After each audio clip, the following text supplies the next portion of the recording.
All right, we are flowing in outer space. Hi, Robbie Strike here. Tonight it's will the green comet make all the machines go crazy like in Maximum Overdrive? We'll have a green goblin truck driving over people, and we'll be having the machines, and then everything will be just turning on their owners, and we'll have like die, die, die, die. Got my stream doing that. I don't know. Probably not, but it is interesting that comets sometimes are a sign of like historical events. So it'll be interesting to see what comes of that. Yeah, my name's Robbie Strike. I guess I should be closer to the microphone here. I'll put it over here. Kind of, I don't know if it doesn't have to be in the shot, but yeah, things are going crazy right now. We have an open chat tonight. Yeah, I'm gonna try to look at the green comet. I like to. I guess you got to see it early in the morning. Whoops, I just messed up my. Oh, exit full screen. There we go. Oh yeah, I'm not sharing my screen. I'll fix that.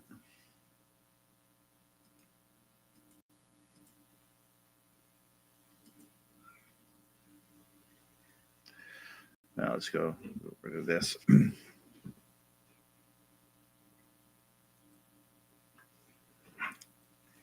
So yeah, if you're interested in the more information about free satellite TV, one place to check out is the free satellite TV Facebook group.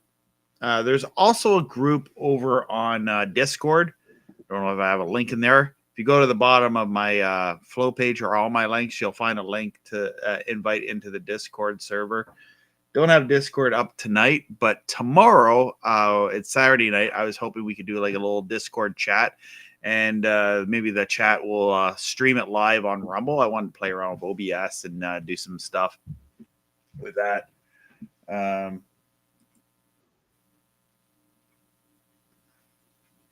Whoops, there we are. Yeah, so Green Comet. Yeah, I think I would to be able to see it. I'll have to. They say I have a telescope or binoculars. It's close to the North Star, so you're kind of facing north, and you see it just before dawn, is what I'm reading here. So it'll be interesting to see what it looks like. I think the reference to the movie Maximum Overdrive, because I was a big fan of that movie. It's kind of funny. Just anyway. Yeah, so tomorrow night we'll be on Discord. I'm going to stream it on Rumble. If you're not subscribed to my Rumble channel, subscribe to create a Rumble account and subscribe there. Just another great alternative to YouTube. I'm still on YouTube. It's just I like to have my content backed up in different places on the internet. So it's nice to be able to have like some backups in different places.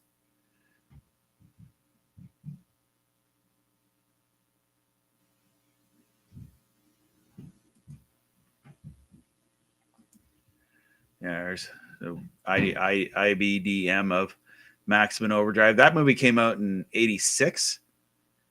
It was directed by Stephen King. And I guess the story about that was he didn't want Emilio Estevez to star in it. And anyway, he didn't. He basically he did a lot. I guess the story goes is Stephen King did a whole lot of drugs. Did a whole lot of drugs. That explains why the movie is so strange. I mean, Maximum Overdrive is probably, of all the movies I've ever seen, it's very different compared to any other movie that I've seen. And I use this one to control the camera. So yeah, so we got some chat room people in the chat room here. Oh, I gotta use this mouse. Okay, this mouse it's not good. Gotta click down all that DMs, because when you DM me, that slows things right down. I'm like, okay, gotta move this around because of the way this. I did cancel my restream, but I'm paid up till the end of August. So I figured I paid hundreds of dollars for this restream thing for streaming. I'll keep it. I guess I'll use it a bit. Although tomorrow I'm planning on using. Let's put this thing over here. It'll probably work better for me over here. There we go. I can see what I'm doing here better. There we go. Hey, Paul. Paul's joined us in here. Paul Stringer. He's got a few Facebook groups out there as well. He's got the HD antenna group and other things like that. I don't know if I need to have this closer to me so you guys can hear me better. And we got the North Coaster. And someone said something up here. I'll scroll up and see what is up.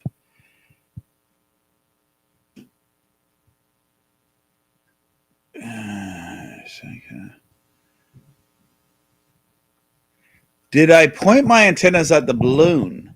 Are we talking about the Chinese spy balloon? I saw a bit about that. I was like, what the heck is that all about? And don't they have satellites that can spy on the, I don't know what's up with this balloon, but yeah, that's kind of like creepy, scary. We have a green comet and die.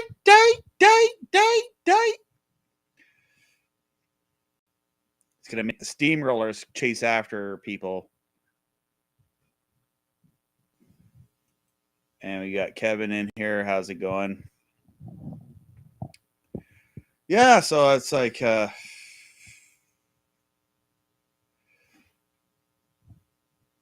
just, yeah. So anyway, we're going to just look at this one here. Got the, I closed it down. That wasn't very smart of me. Maybe I'll talk about it later. Yeah, we're looking at the vintage televisions. I'll bring up the callers here. We have Eggplant. Hey. Kevin, and we have Patrick. Hello. There you go. I made your images pop into the corner of the computer.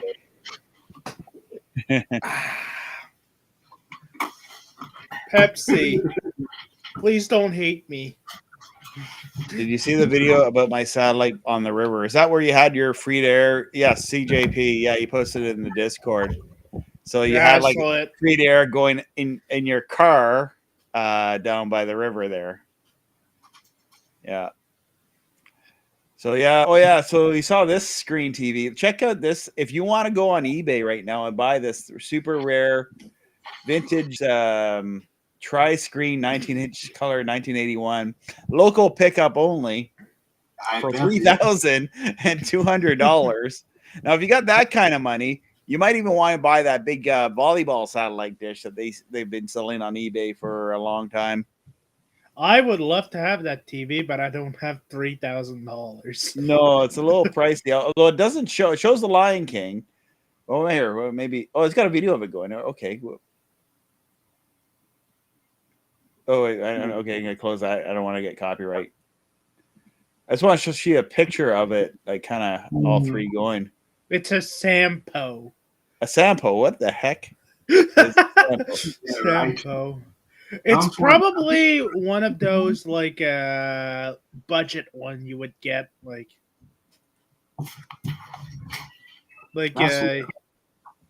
Citizen. Anybody remembers Citizen TVs? Yeah, I had those. Yeah, Or I have, candle. like, I had a I have candle. one. The candle looked like the Atari logo, but it was Yeah. candle. That was the first TV with picture-in-picture, kind of. It's kind of picture-in-picture, but it's not. I would love to get that TV and plug it into my Linux computer.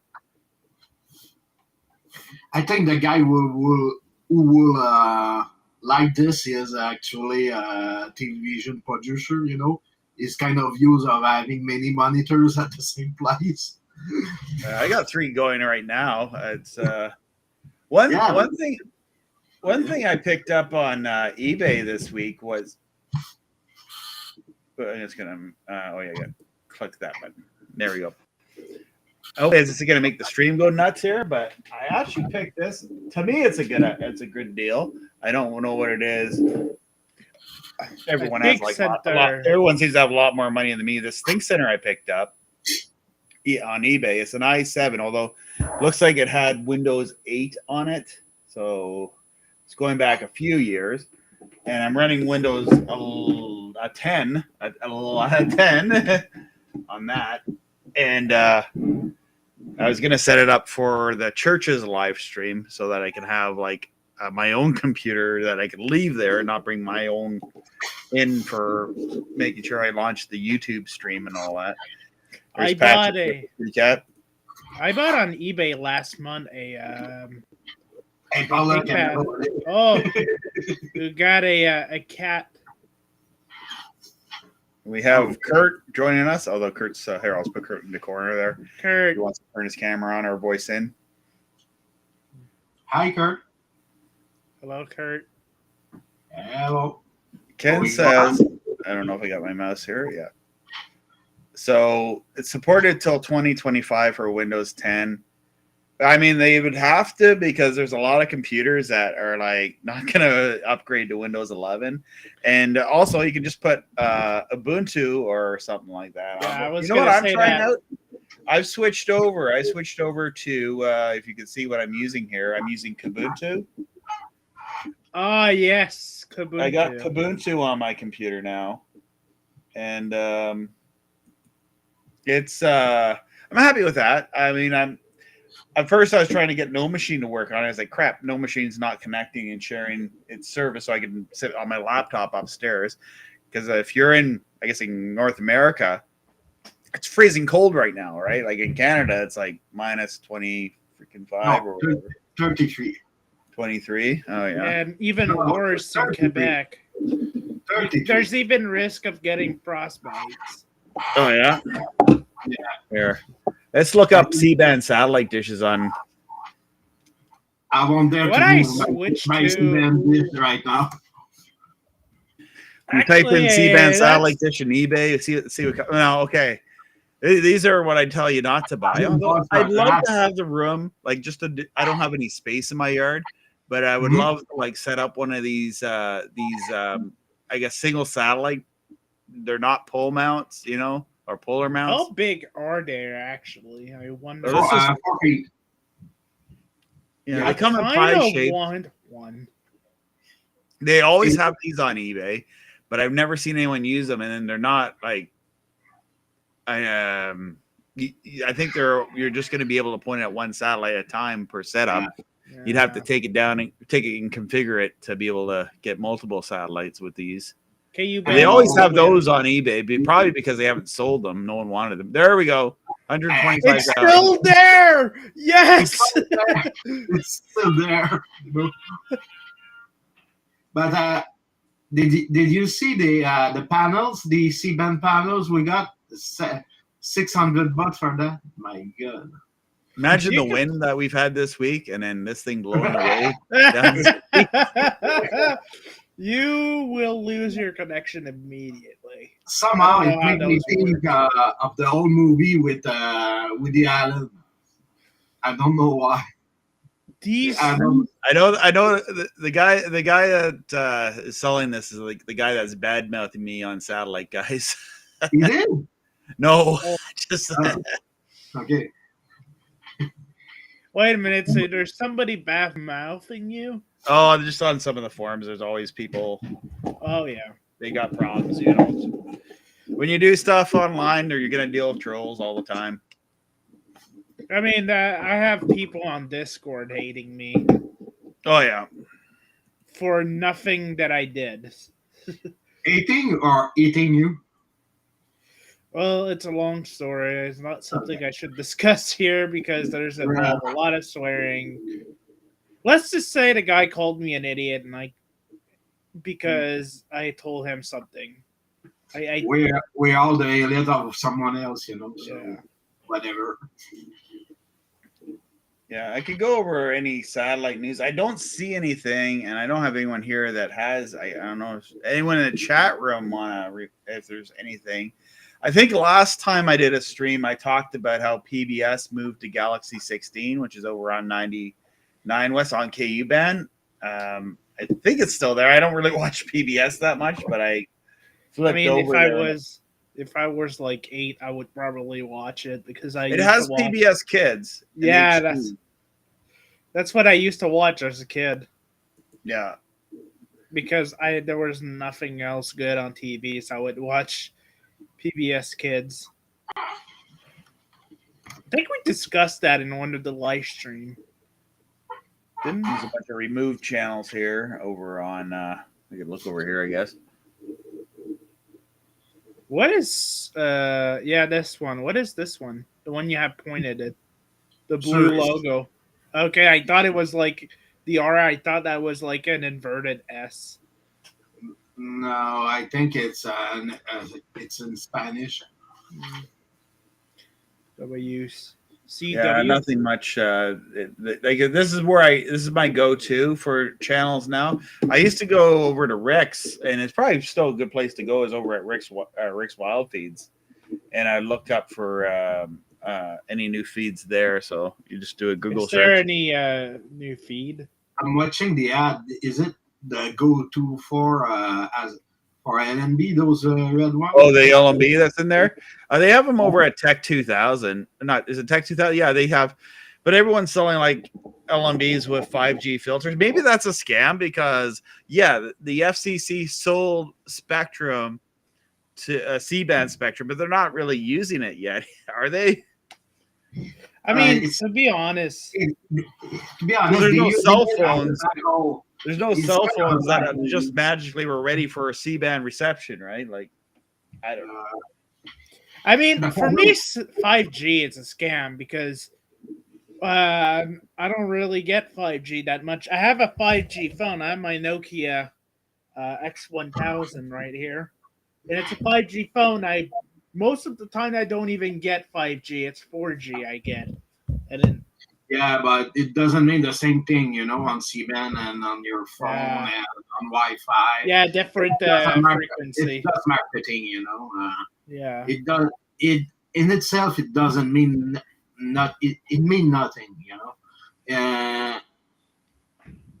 It's more complicated than that, you know. Frequencies and stuff. 5G. Yeah, 5G doesn't mean much, you know. People are talking about the CBS testing havoc, but I got CBS over the air, so I'm not really too interested in that. Sinclair Mux on Galaxy 19, that kind of comes and goes. So you say EVEC? Yeah, like H.265 or havoc, or however you pronounce it.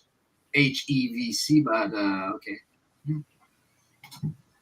So is EVEC the Microsoft version of H.265 or what?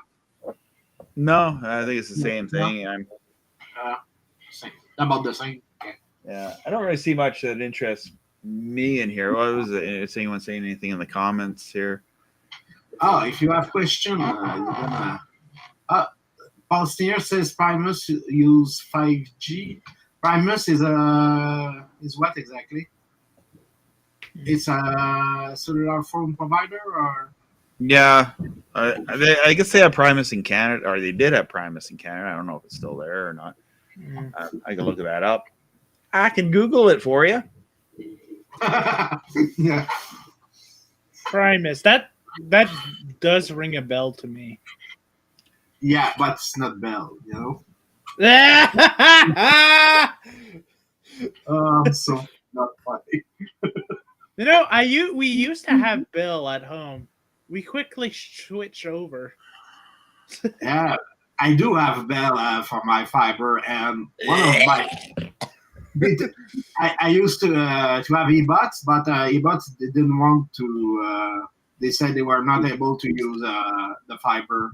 So okay, and what I was talking to one of my friend tonight, and he told me he has it.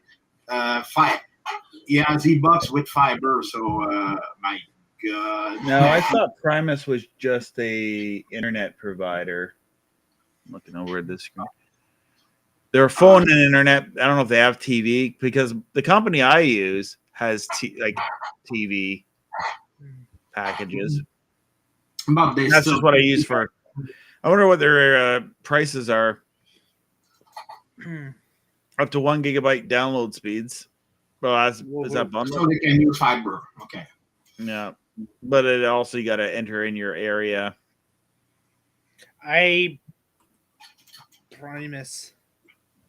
But I might be thinking of a different company than what Paul was talking about. I didn't realize they did cell phone service, and I don't know if they. But you got to watch out for stuff like this as well, because like there's some people. It's like, oh, it's 5G. Like they have a 5G router.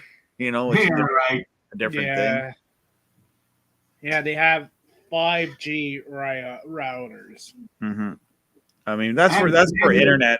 Like if you're like you don't have cable, you know, you don't want to support the big companies. There's also Start. Actually, I do have PA. I'm happy with them. That's what I use.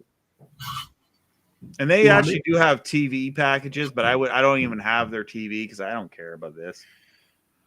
I watch TV through another method, which I don't even think I'm allowed. All you need is internet. Yeah. Basically, you buy a Fire Stick. Oh, they offer other things as well.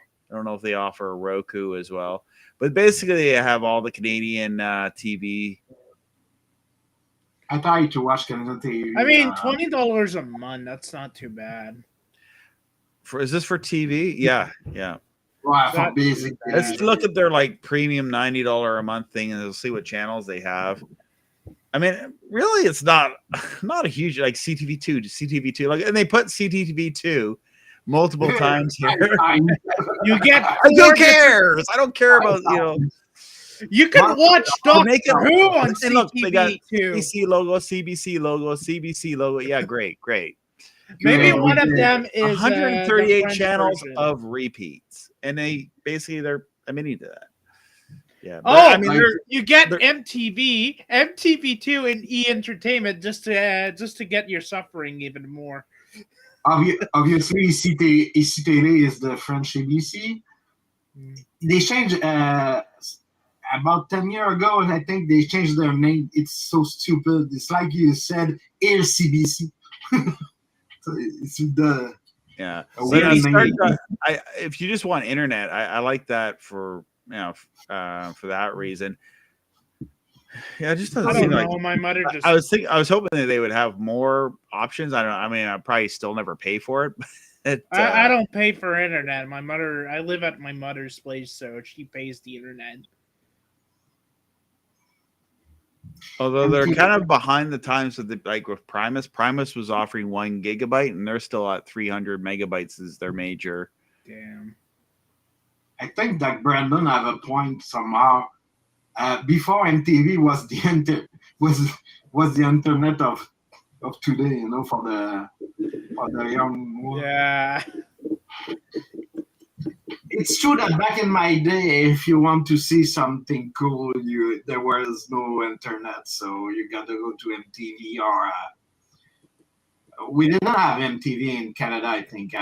No, we had Much Music, and then you had the French version of Much Music. Which I remember Music Max. Music Plus, yeah. Yeah, Music Plus, yeah. What was the Music Max?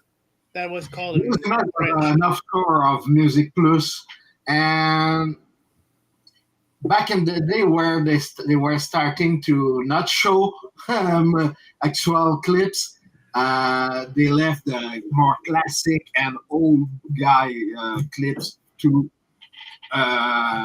Max Music. The thing, And I'll be honest, the most of the thing I watch on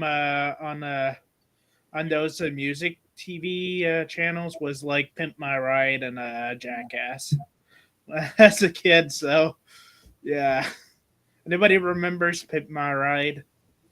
No, Uh, I don't remember those shows. Yeah, I probably didn't. Yeah, This there's was a while like, when I just stopped watching TV, and I think I still am kind of like that. I don't really watch. For a guy that talks about the technology, I don't really watch a lot of what's out there. yeah, that was like in 2008, 2005, I would say.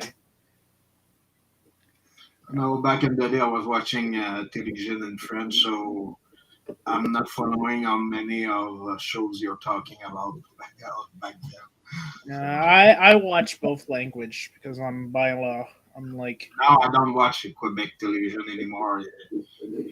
honestly, I don't even watch TV. I mostly just watch, if I'm gonna watch a TV show, I just watch it on Netflix or on my HTPC. Recently, I've been watching Better Call Saul. I scroll down a bit. Yeah. What's the star? Ah, okay. Those What are is Star that? English. Okay. What is that? That is when God carry on GPT antenna. Ouais, c'est ça. Yeah, Do not buy. Here's a few things on this page, right, people, and they're gonna buy it anyway. I'm gonna warn people not to buy it. They're gonna buy it anyway. This one here, this package, $214 for an FTA package, as it's called here. This Don't thing buy here is probably not the receiver that you want. It's got like a SCART. I don't think you're gonna have a fitting in your TV for that, so don't buy it. Or an S video cable.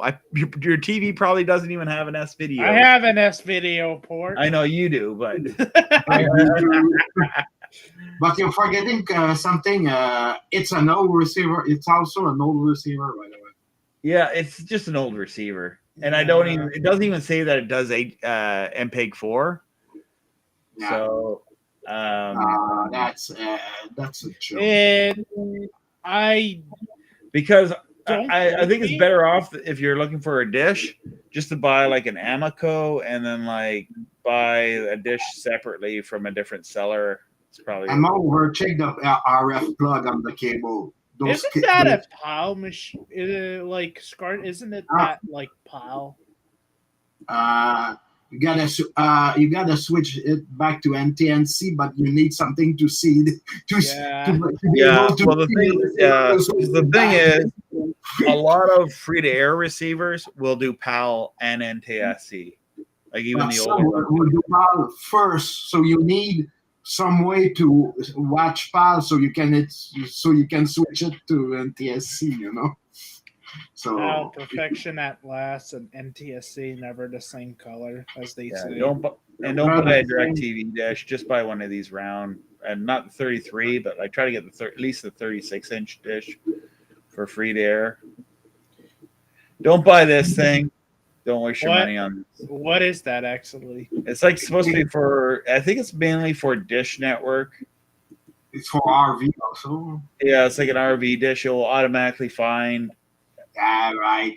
If you, I just installed those for Shadirect, and I can tell you that they're way bigger than that.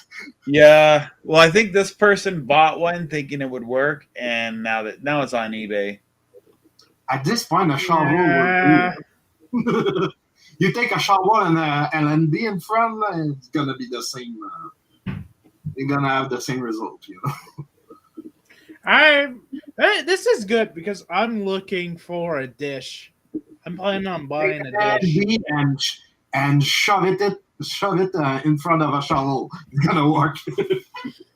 And I wish these guys would fix their ad, because it says 39-inch satellite dish, so it better be 39 inches.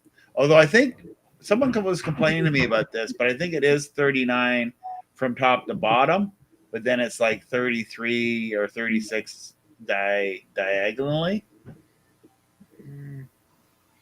Someone is asking, can you receive any C-band satellite with 5-foot prime focus disc? Yeah, you can. You can. No. You're not going to get everything though. No.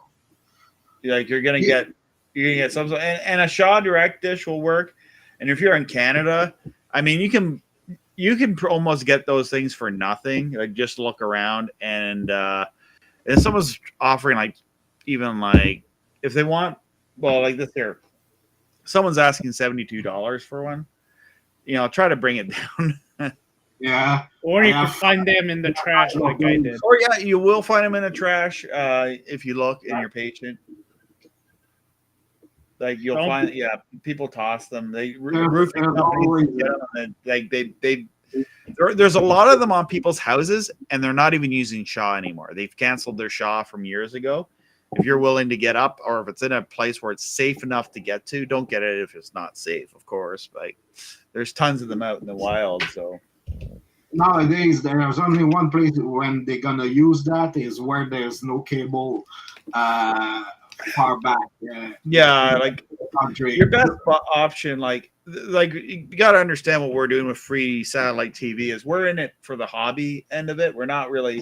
Obviously, we know we can stream. Like I've been streaming since like the '90s, right? Like a real player, like 100. We got an OG right there. I remember a real player.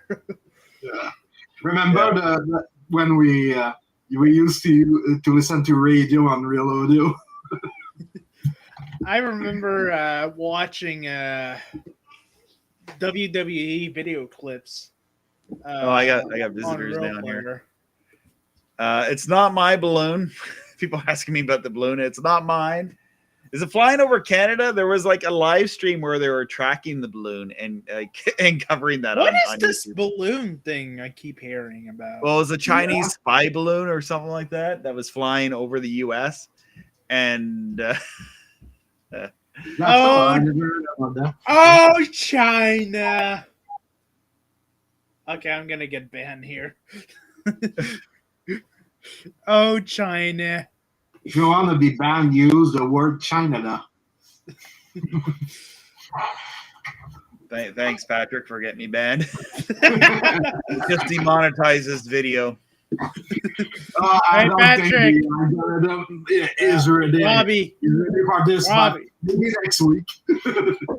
If you take a look at my YouTube channel, I'm pretty sure I'm already banned on China.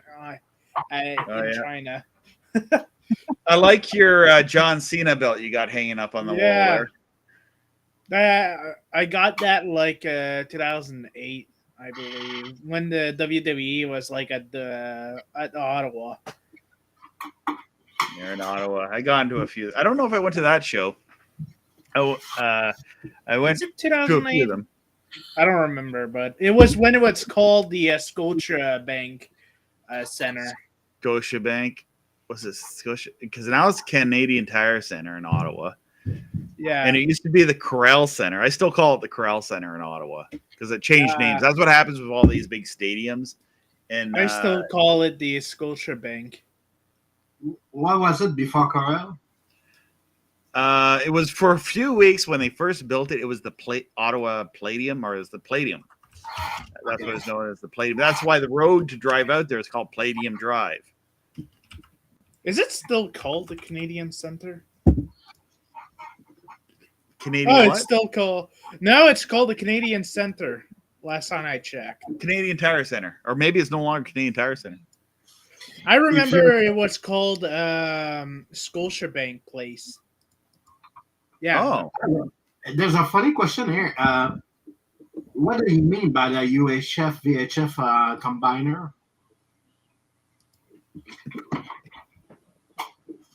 I don't know. What do you think is it? I have to answer.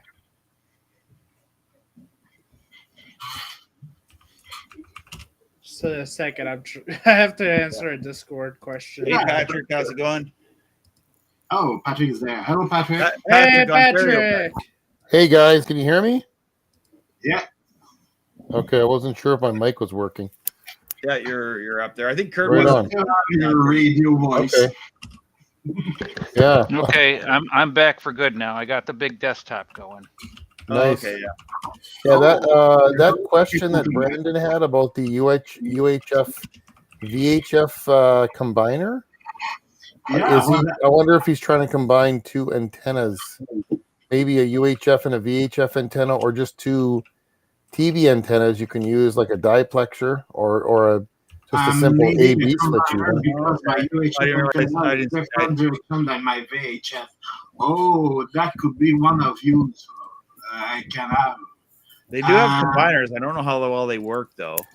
Well, the only problem is some of them, like if you have two antennas that are picking up the same channels, then you could end up with multipath or co-channel or whatever it's called. Yeah. He They told used us to say if you cut an antenna, the coax had to be the exact same length to the combiner. Oh yeah. okay, makes sense. Then you would get like there we go. you get problems if you didn't do that. I don't know if that's still the case. Probably still is. It's probably good good practice to do that to the combiner. Yeah. Have the same length of coax. They have that you can also just use like a simple AB switch. That it's like a slide switch that basically manually switches from antenna to antenna, and then that'll take care of the multipath problem. Yeah.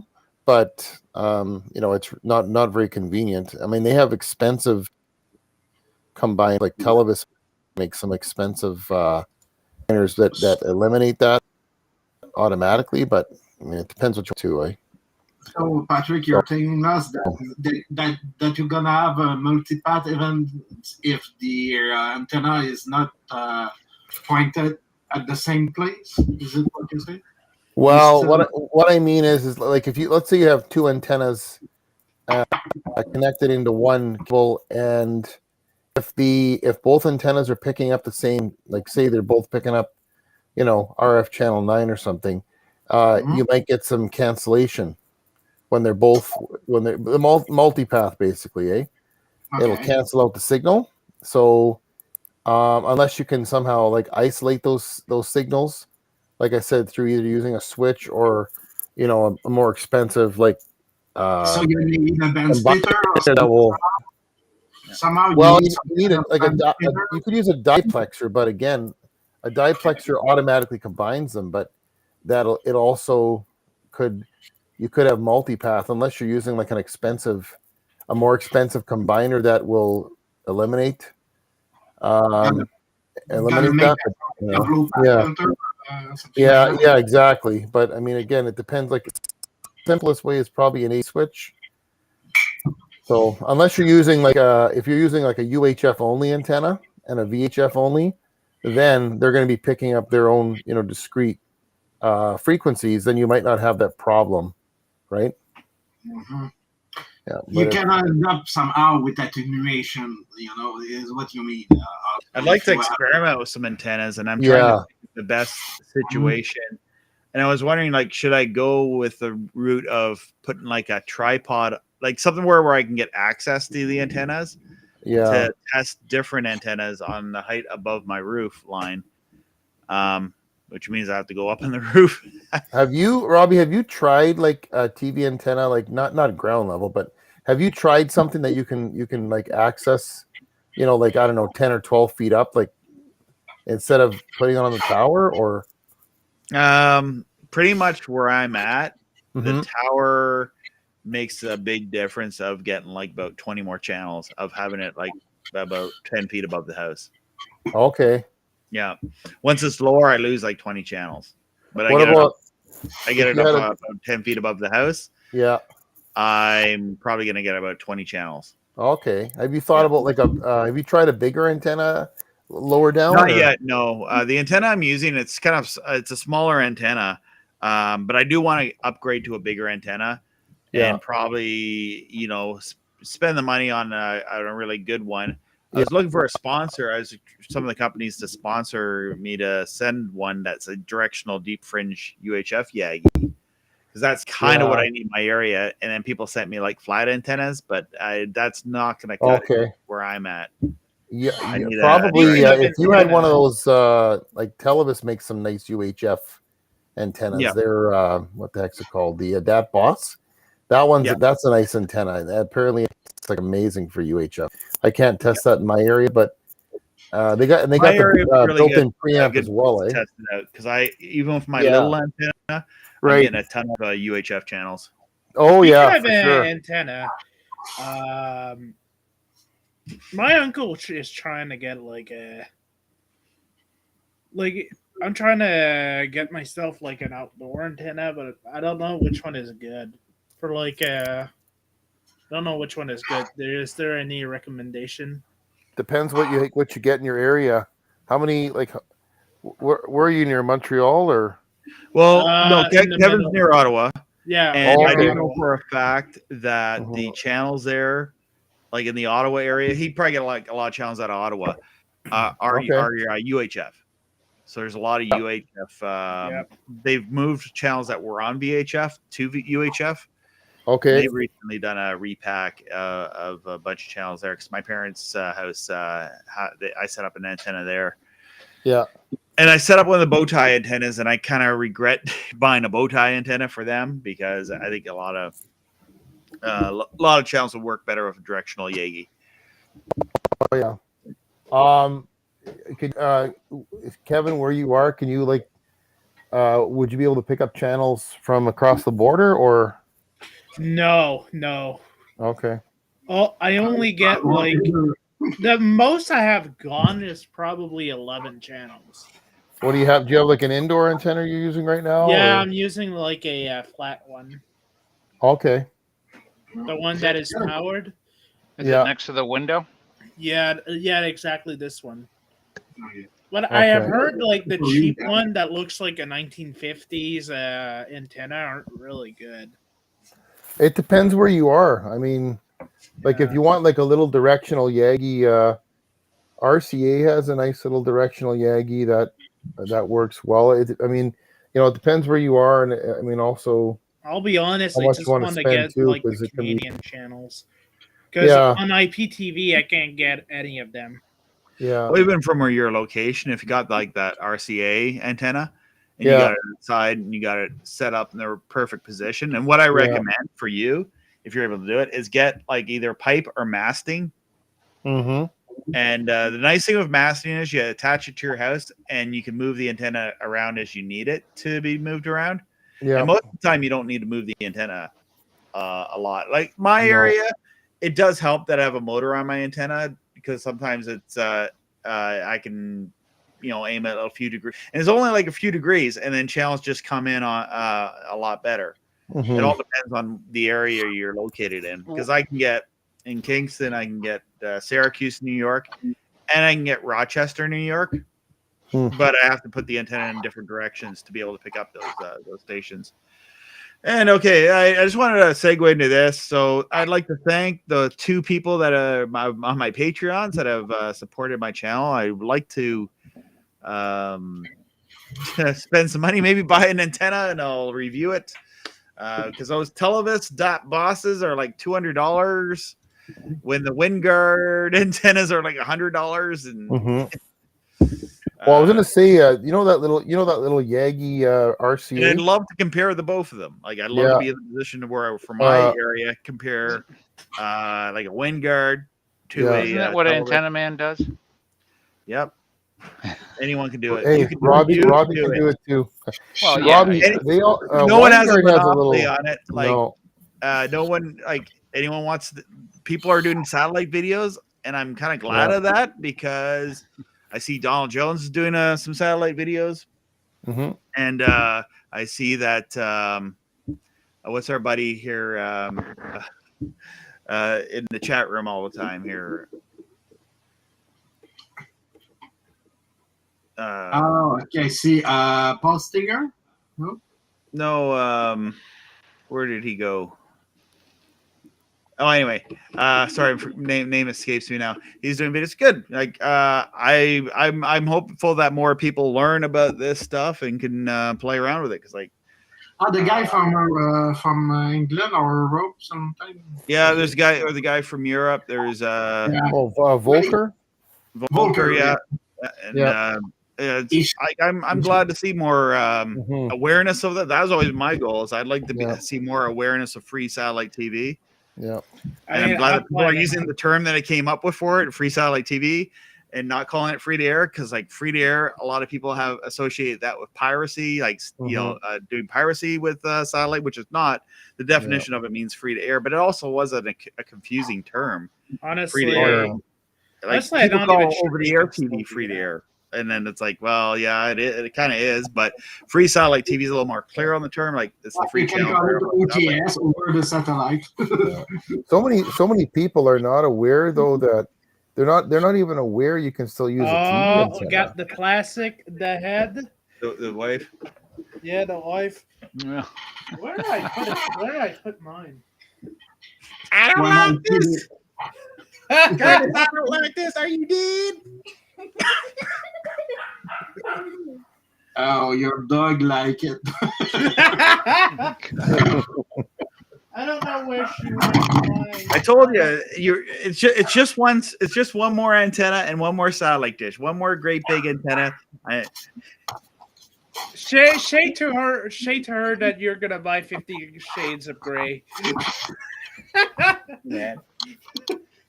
Well, So Robbie, PBS is still on 125 West. Yeah. the only I don't have my wife, but what I have is this poop cup. You don't have your wife. You have PBS a pump, or still on 99? I have this. I don't know if that counts. This stream is getting a little blue here, isn't it? Yeah. Honestly, if you're all confused, why do I go to have bed? this? Go to bed, kids. My mother bought me this for Christmas, and I was confused. She bought me this for Christmas, and I was confused, and now it became my main cup. I don't know why. Oh yeah, the poop cup. I think. Are you holding it upside down? No. Look at that. Oh, it's stuck. I had coffee in it. Look, Brandon says the poor man's puppet. I hope it doesn't taste like. Or I don't. Oh! I don't know if I should show this, but I have this as a mouse pad, so I don't know if that counts as the wife. But Just lower. Yeah, like that.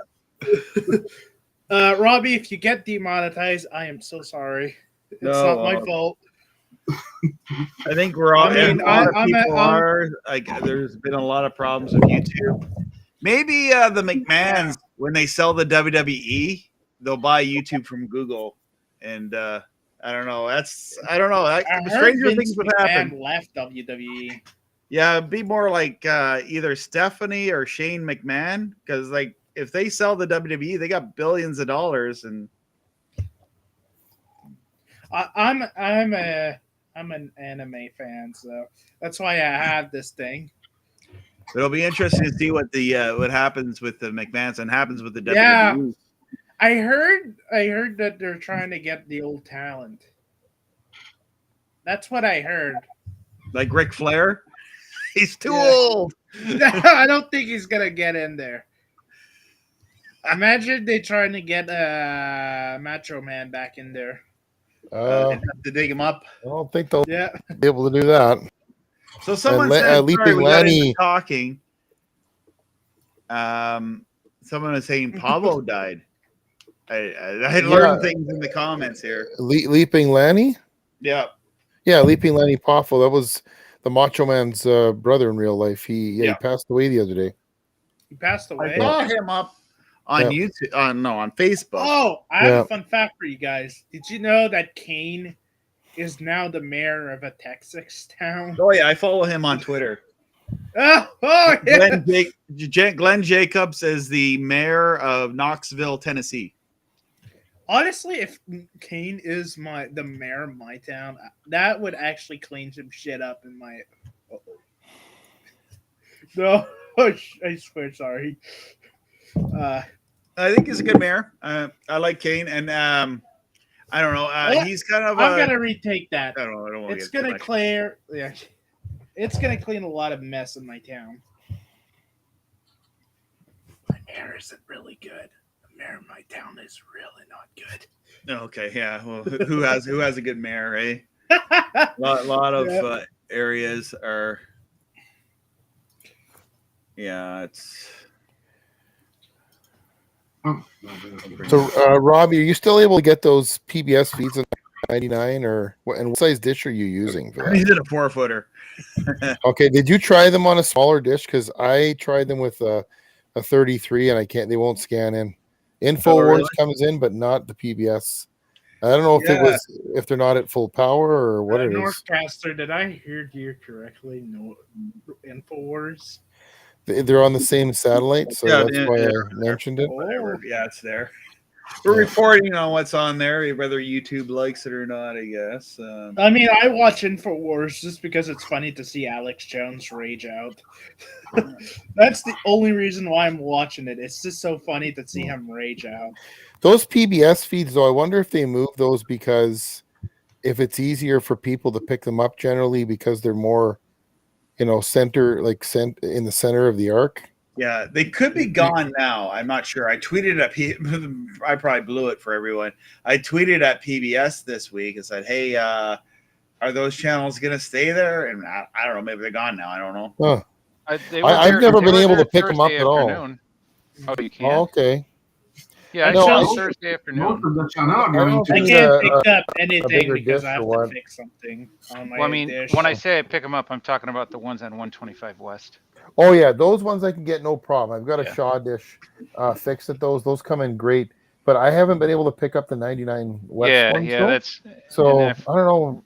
Might need a bigger dish, I guess, but it doesn't matter as long as they're on 125. I'm good. But not everyone can pick them up on 125. I think either, eh? So, No, I had a hard time with them. Like I used to use a shot there, yeah. and then I kept having to adjust it. But I was also Mhm. I had it on my wood fence, which is not the best idea. But because it was like the position of it with my yard, I had to use a separate dish for it.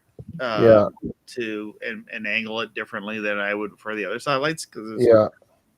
further off. But I mean, well, that was a nice thing with Shaw Direct dishes. They're real easy. Like I mean, if I didn't have it installed on wood, it probably Yeah. wouldn't be as much of a problem. Yeah. I think they removed that PBS Montana that used to be on there. That was That- I thought it was gone because it was hard to pick up. Oh yeah, I was able to get it like not last summer, but the summer before. But then I haven't seen it like a year, so Oh yeah. they must have just removed it, I guess. Is Louisiana PBS on 87 West still?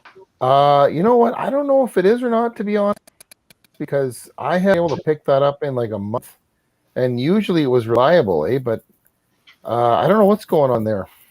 No, Millions I of haven't tried. dollars. Major ownership In Canada. owner. I see Yeah, forests. TVO right in the middle there. TVO, the publicly funded channel that nobody can pick up with an antenna. Where is I that? can pick it up. right in the middle, TVO. Right, Who's it owned by? just off to the right there a little bit.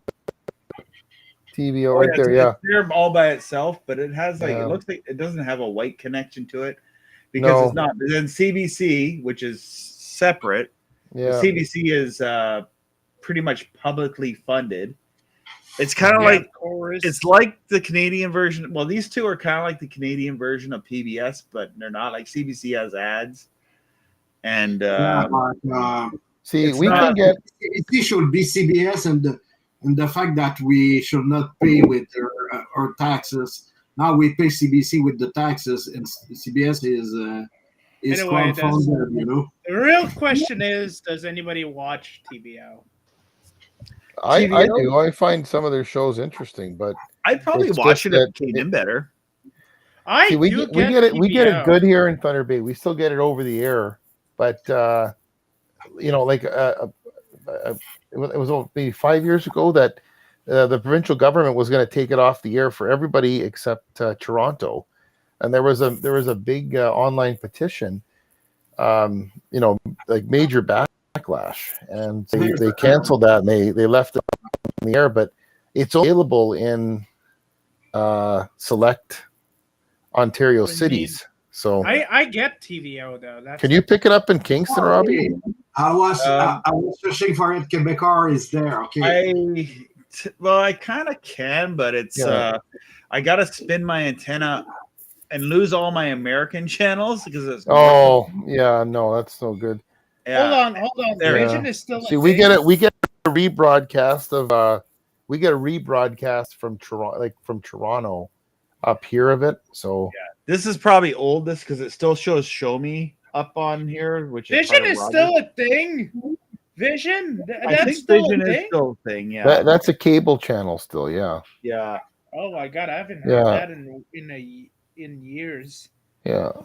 And I think Vision. Didn't they come on the air remember when YTV and what was it? YTV and Vision, and then the Weather Network. And those all came on the air back in '89. I think it was. I'm gonna adjust my microphone. There we go. I thought I remembered Vision being around before that. Oh, maybe, I don't know. I can look it up. I can Google it for you. Oh, I see. Wait a minute. Card or favorite. Do they have Google on the internet now? They do have Google. And the internet's on computers. Oh my god. I hate Quebecor. TV. The TVO says it's Channel 9 in Thunder Bay. Yeah, that's right. Zoomer Television. Yeah. Is that what it's called now? What? Vision's called Zoomer. Oh, I don't know. I want to just read their Wikipedia. Unless it's their the company that owns them, maybe. Because the Wikipedia typically will tell you the owner, ESCOM, it's picture format, history. It started as September 1st, 1988. Because I do remember it being around. Was YTV in 88 or was it not till like 90 or something? No, YTV was, I think when I was in grade 6, so that would be 88, I guess. Yeah. Yeah, I remember the V with the ball in the middle. That's the logo I remember seeing. Probably Patrick and I are the only people that would know what we're talking about. But they used to have like YTV used to be when it started. It was pretty good because it was like you can't do that on television. You can't do that on television. There was Rock and Talk. Yeah, and they had Rocky and Bullwinkle. Yeah, and I remember watching SpongeBob. Inspector Gadget was on there too, I think, or maybe that was on CBC. I can't remember. But they used to call YTV. It used to be called youth television. Like they didn't short form it like they do now. Okay, yeah. Youth television. I remember watching SpongeBob on YTV. So, well, that was way after. Yeah. Way after it was launched. I believe I watched Sonic X on there. Or was it on CW? I don't remember. Do you take complicated technical question from me? Yeah, we'll try. If we can't, we'll try to Google it for you. Google it. I have one question. How do I talk to a girl? Okay, or to a wife? Patrick, go ahead. All right. Well, I can help. I can Google it for you. I'm gonna go to the phone. Okay, Google. Okay, Google. Okay, Google. Okay, Google. Okay, Google. How do I talk to a girl? I'm asking for a friend. Sorry, I don't understand. Okay, that's how I talk to a girl. Okay. So I just have to say maybe that's the answer you might expect. Okay, I don't understand. I don't understand. That's probably every time I talk to a girl, that's probably the response I get. Because I will probably talk about cars, technology, or I'm gonna tell her about my Linux computer. I'm gonna tell her about my Arch. Robbie,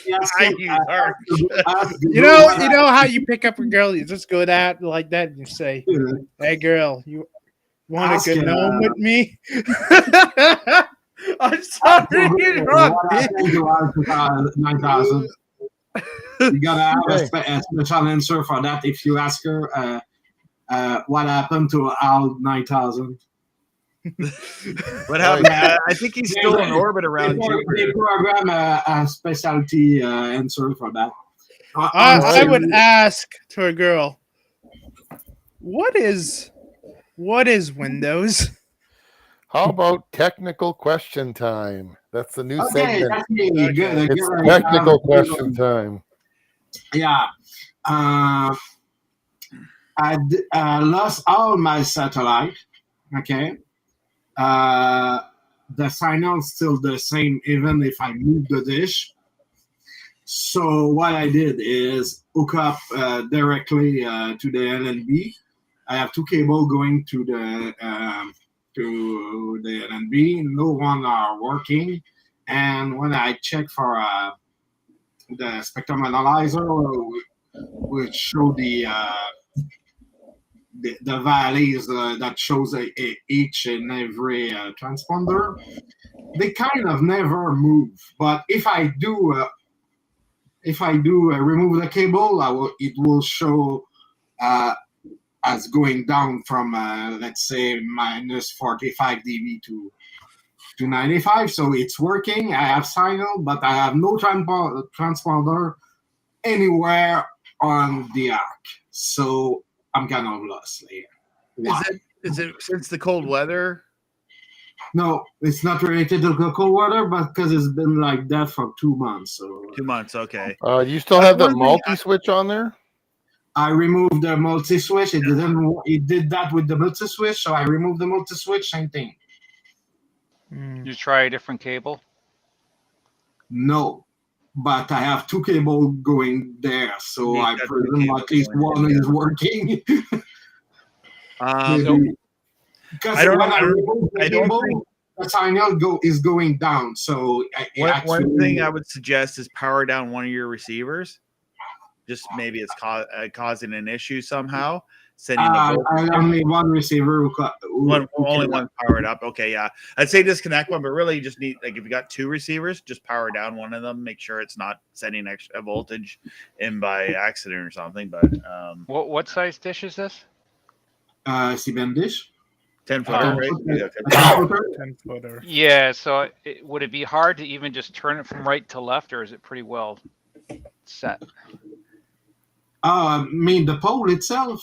Well, no, I mean the actual the mount, where the dish mounts to the pole. I mean, I don't know if you can unscrew some bolts. Yeah, I could do that too. Maybe I'm out of the arc actually. That, and if you had some kind of signal meter, even the dirt cheap ones that just buzz, then you could sit there and turn it and go, is it buzzing? Yeah, is it doesn't buzz. It doesn't buzz. Did the dish have any snow or ice built up on it or no? No, actually, I'm just wondering if it got kind of pulled off the arc somehow, possibly. Maybe it could have been pulled out of the arc. So I checked. You know what happened to my dish? Slightly, I checked my. I have markers on my dish and the pole itself, so the marker are still at kind of the same place. So good idea. I found the elevation on my dish with that heavy windstorm. Yeah, it knocked one of the settings loose, and so I think the dish is pointing up a bit. So I think both got loose from the heavy winds that hitting it. Yeah, that happened to mine too. I had it on 103 West, and I hadn't adjusted it in a couple of months, and I went over to 103 West, and I was off a bit. It was glitchy, so I got to readjust it because it was the same thing. Really heavy winds there, but I mean it's like 1 millimeter and it could be off, eh? Yeah. We have a viewer from all the way from India. We got a lot of satellite users in India. There's so much C-band in India. They use a lot of C-band in India too. And I think they're always pointing upward. They're close to the equator, so if you look at pictures of satellite dishes in India, you'll see some that are close to the equator, and their C-band dishes pointing right up. Yeah. Yeah. And I I thought myself remember that seeing a enemy, video.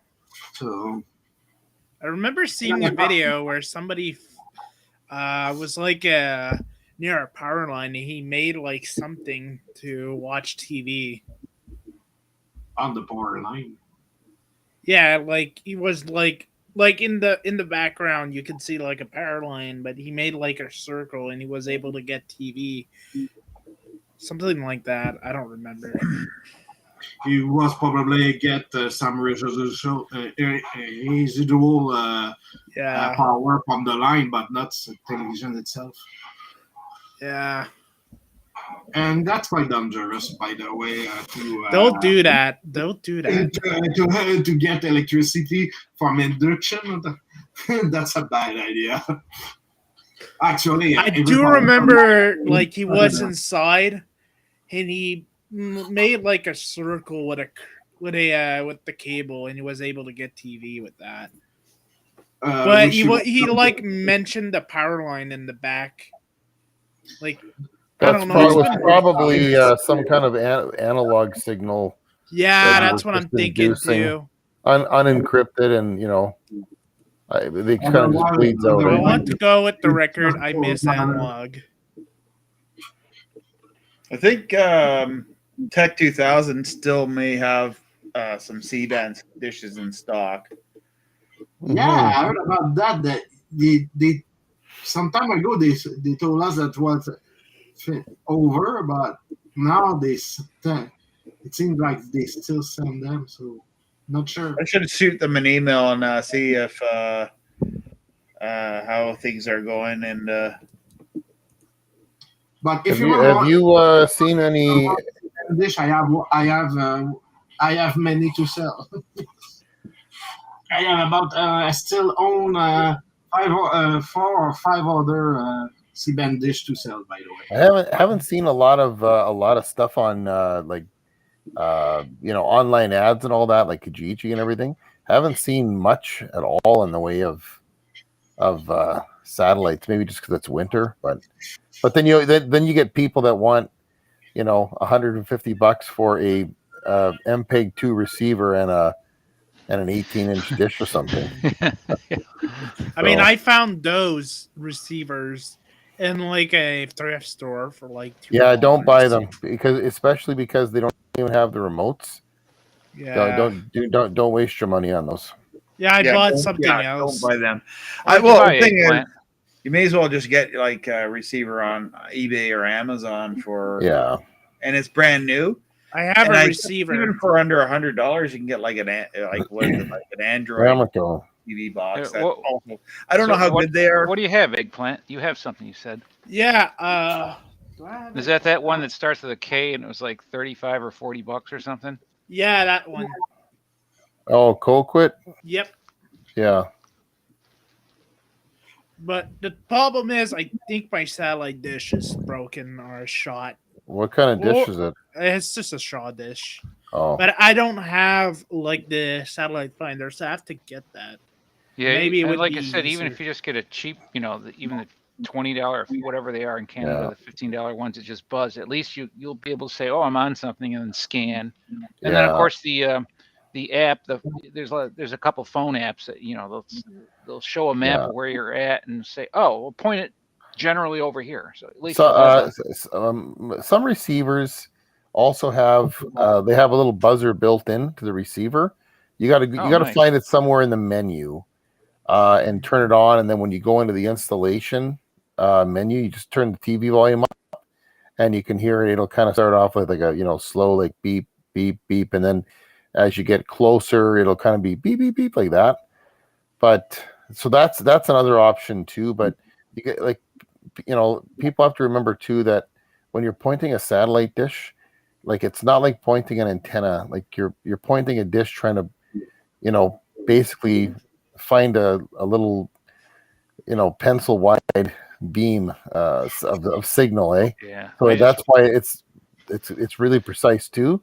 But you got to just take your time there, Kevin, with that, Yeah.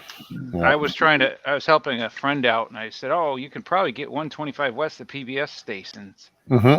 So I went over to his house, and I think the dish I got over there was a 36-inch. I forgot to measure it, but I had it working here at my house. So I go over to his house, and we get out the app, and we point it. Yeah. And I can get, there's 3 Christian channels on 123 West. Oh yeah. I still couldn't get 125 West. So I left the dish over there, and I told him, yeah, I'll be back over. Huh. Yeah. Yeah, that's a good satellite to, if you can get that one, that's a good one. Oh yeah, he wants the PBS channels. I mentioned it. Yeah. Yeah, that's a good one to get. Like I only get 3 channels with an antenna, so having the PBS is nice because if we get enough Canadians educated, we'll have like a lot of Canadians with an antenna and 3 Shaw direct dishes for like Galaxy 19. Exactly. I'm trying to convince my uncle. And, drive around. I'm trying to convince my uncle to get a free-to-air satellite dish because he could get so many channels, but he's happy with the antenna I gave him. Well, even that, like, I use my antenna a lot because I can get the local channels. Oh yeah, and a few diginets, and like I do use my antenna and KU band a lot, and then C band. But I haven't been watching wrestling as much. I was using my C-band a lot, like to watch professional wrestling, watch Raw. Do you get wrestling on C-band? Yeah, they have the money. You get it on KU band. No, you get it on C-band. You need a big dish for wrestling. But I'm a big wrestling fan. I get SmackDown on the antenna because it's on Fox now. Oh yeah, wrestling's on broadcast TV. So yeah, it's if you're a wrestling fan, the what is it, Impact Wrestling? They have like usually free. Their free streaming channel is on like all kinds of services. I'm such a wrestling fan. I'm actually planning. I'm actually going into training to actually be a wrestler. I'd say avoid it because it can be hard on the freaking. Yeah, but I'll probably be a manager instead. Because I don't know if I will be able to do like the wrestling move, but I'm probably gonna do a manager. I'm probably gonna be the manager of my cousin. I didn't even care. Like I wanted to like work like independent shows because I love going to independent shows. They were so much fun. Yeah, I go to an independent show in my town. Non-WWE shows. But another thing when you said with Impact Wrestling, when it was TNA. They were, when YouTube first started in 2006, TNA was very YouTube friendly. They said, hey, let's have a YouTube channel, put content on YouTube. WWE wasn't really, they never launched their YouTube channel until years after. Website. It was on their website. They were always on their website. They didn't utilize YouTube. And there was lawsuits because people put wrestling on all the time. And then, they still do, but. Yeah. And anyway, so yeah, Impact kind of embraced YouTube, but WWE was kind of like, and then when they finally like announced it, they made this big announcement, like they were like really hyped it up. Big announcement. We have this big announcement tonight. What's the big announcement? We're launching a YouTube channel. Oh, yeah. I had a YouTube channel for like 5 years now. Yeah. I have multiple YouTube channels.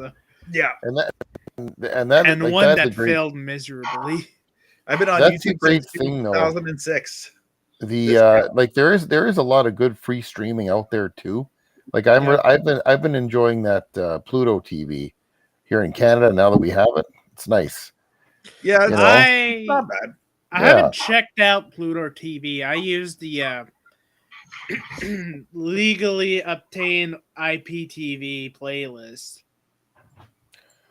It's Pluto's nice too if you have like that's another thing I recommend. Roku TV or whatever. Yeah, get a Roku. I have a Roku, but I mean, I really like the Roku. It's very user friendly, and I like that for my family that are not like me. They're not going to figure out how to like hook up a PC to the TV and change the input to and do all sorts of stuff, right? But the nice thing is, if you buy, say you get a Roku TV or a Roku device, or whatever, then you could have that. You could have plug in an antenna and get a few over-the-air channels too. Get some local channels, and then you have a bunch of free content to stream. Like I know a lot of people have moved exclusively to like the streaming, and streaming's a thing, but I always, my thing with streaming is that that's all online trackable. That's why it's nice to have satellite and the over-the-air antenna. At least it's not, you're not hooked to the internet with that, eh? No, because the internet alone, you got to pay. It's a privacy thing. Plus, targeted ads and internet's whatever, $100 a month maybe or more. So also, if you are on Roku, there is an awesome anime channel called Retro Crush. I used to watch it every day until my Roku died. So that's what that new TV standard ATSC 3.0. That's one thing I think people might not necessarily realize too, is that basically what you have there is like a combination of like over-the-air TV and like over-the-top internet content. Yeah, because I'm pretty sure you need an internet connection with an A3.0 receiver. I don't think those can run standalone with just an antenna connection. I might be wrong about that, but I think you're wrong. I think you have the option. It won't be used at first, but you're gonna be right later on. Ultimately, the idea there. The idea there. So go ahead, Robbie. Yeah, all the additional content, and then the idea there is that there's going to be probably targeted ads, and probably eventually some kind of a paywall, I think, for certain channels. Unless they can make you connect to the internet and then do the targeted ads so they have the information. It will be like a loyalty reward card, right? That's probably where they're going to go with that. It's like a loyalty reward card. They get a little bit of data off you, and they'll reward you with some free content. Here's the thing with what concerns me about antenna is that this is digital. And what I'm afraid is they're probably going to start doing like cable, like starting charging for channels. Exactly. They have provision for that. Free content. Antenna Man did talk about that, and they make some kind of provision with the not the CRTC, but the FCC. They make some provision to be able to broadcast encrypted, but on sub channels. So there will be that we're gonna have a situation on this. The thing is, though, to remember is that ATSC 3.0 is that provision for the encrypted channels. What that really is just to allow only like I guess you'd call them authorized ATSC 3.0 receivers to decrypt those channels. It's basically a way of not having like bootleg devices being able to get the content. That doesn't necessarily mean they're going to encrypt them and make people make people pay for them, because encrypting behind a paywall are two different things, right? Yeah, I understand what you see, what you're saying, but remember in the early 90s, they were saying the same thing for C-band. So. Yeah, but I was going to say, to add to that, eventually I think what you're going to see is probably you're going to see pay services for diginets and things like that. That's why a lot of these media companies want to kind of get this ATSC3 rolled out, because there's like, you can read about this online. They're already saying, well, it's kind of wasteful and redundant to have ATSC1 broadcasting alongside ATSC3.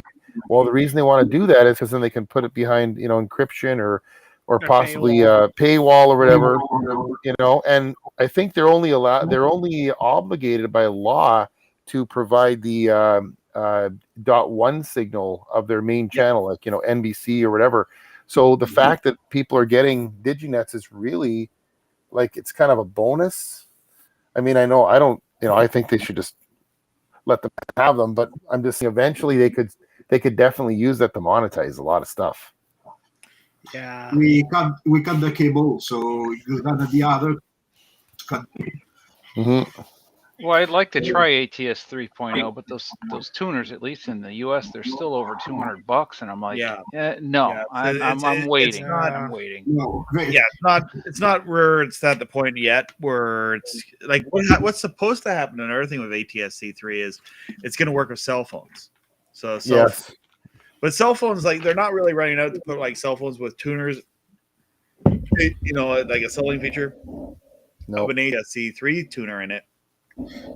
they're not And also, fond of there's like making- cell phones that, like, one thing I thought was a cool feature is LG had cell phones with a universal remote built into it, and you Mhm. can Yeah. use your cell phone for all sorts of remotes, like even obscure remotes. You could use it for download all these multi-remote programs. You can still buy a USB add-on for a cell phone and do this, but it doesn't work very well. Yeah. But it was like one of those things. And another thing that never really took off was, at least not yet, is Li-Fi technology where there's light. Mhm. What happened to Wi-Fi? Yeah. Yeah. It's not being used yet. No, But you see, with the phones and the TV thing, the mobile thing, that's an awesome idea. yeah. But if the cell phone manufacturers don't embrace that, then it's not going to fly. It's the same way that they all blocked out the FM radio feature Yeah, because they wanted you to buy their music streaming Data. service, right? the data and all And that. data. That's On what I my mean. phone, I have an FM radio. So they'll want you to. And some phones did have a Check functional that out and see if FM radio. I had an You old cannot even have Samsung AM years ago that radio had on the that. Tesla, you know What's that? Look, Hmm? You cannot have AM radio on the Tesla. I don't know if you can Oh yeah, see they it. took it off their stereo, eh? Let me yeah. fix that. No, they just make a stereo because the amplitude modulation, it's getting all interference from the motor actuator and inverter and stuff like that. It's impossible to manage, so no AM radio. I Like have right here constantly an driving FM under radio. a power line. Exactly. I So don't have it's like you have your own power line all the way through. Exactly. my phone has an FM radio. I don't have Oh, the yeah. headphones. My Yeah. tablets do, which are cheaper than my phone. Yeah. So you have a Motorola or what? Well, they want you to pay for music streaming and video This is a streaming services. Nokia That's why. X100 5G. Motorola always has an FM radio on their phone. Old Samsungs did as well. Those Samsungs that used to have going way back, the ones with the slide keyboards, those had functioning FM radios as well. LG also had An one of FM my radio, last phone had one of my LG phones, like an Android one. Yeah. Had like an FM radio. I remember before it closed the drive-in, I actually used my phone to actually like listen to the movie when I was at the Nice. drive-in. Oh yeah. Get the Unfortunately, binoculars closed, out but- and then turn on the radio. Yeah. Yeah, exactly. The what I could see happening is with the ATSC3 is just companies just manufacturing like portable handheld TVs like you can get for ATSC1, but with the ATSC 3.0 you'll have the better mobility reception, right? Yeah. It seems like knows? that, yes. Yeah, I think they're doing with some kind of multi-pathways broadcast, a kind of multi-pathway of broadcasting. So you always end up being able to receive the signal regardless of where your antenna is pointed. Something like that. Maybe. I think the modulation is more similar this time to Wi-Fi, something like that. Probably, I'm not sure. Just in the way that they manage the frequency, it's not a simple broadcast like we had since the 50s, So there's some tricky modulation in there to make it work, regardless that you're ending your phone that way or that way. So is it just the Teslas that don't have AM radio? Do the Nissan Leafs have AM in That's them? a good question, actually. Yeah, I don't know about that. I know a lady that is a Leaf drives a Nissan Leaf electric car. Although I'm waiting for the used car market to crash, and then I'm gonna buy a car. I'm gonna stick with my Honda Civic. I'm still upset they took cassette decks out of cars. Oh yeah, I never got that. Oh, I'm yeah, still I'm upset upset that they removed Hey, CD players. AM, FM cassettes. I'm upset they took out the 8 tracks. I The back 8-track in the adapter. 80s. Yeah. No, I bought one of those for my sister for a Christmas gift. What, She had the adapter for the cassettes? Yeah, the 8-track, the cassette adapter. Oh, Yeah. man. You know what? I saw one of those at Value Village a couple weeks ago. It was still like new in the box, and I'm thinking buy this, but I won't be able to use it. But I thought, how cool you know is what I this? do with stuff like that? I take pictures of it. It takes Yeah. up a lot less room in the house. And I don't That's have to buy true too. anything. That's true. I'm Yeah. still upset they removed CD players in cars, but my CD player doesn't work. My van still has one. Yeah? But it was like a base. I got model, one. so it still had Civic has one. and it was a CD MP3 player, which was nice. It's Oh, like, yeah.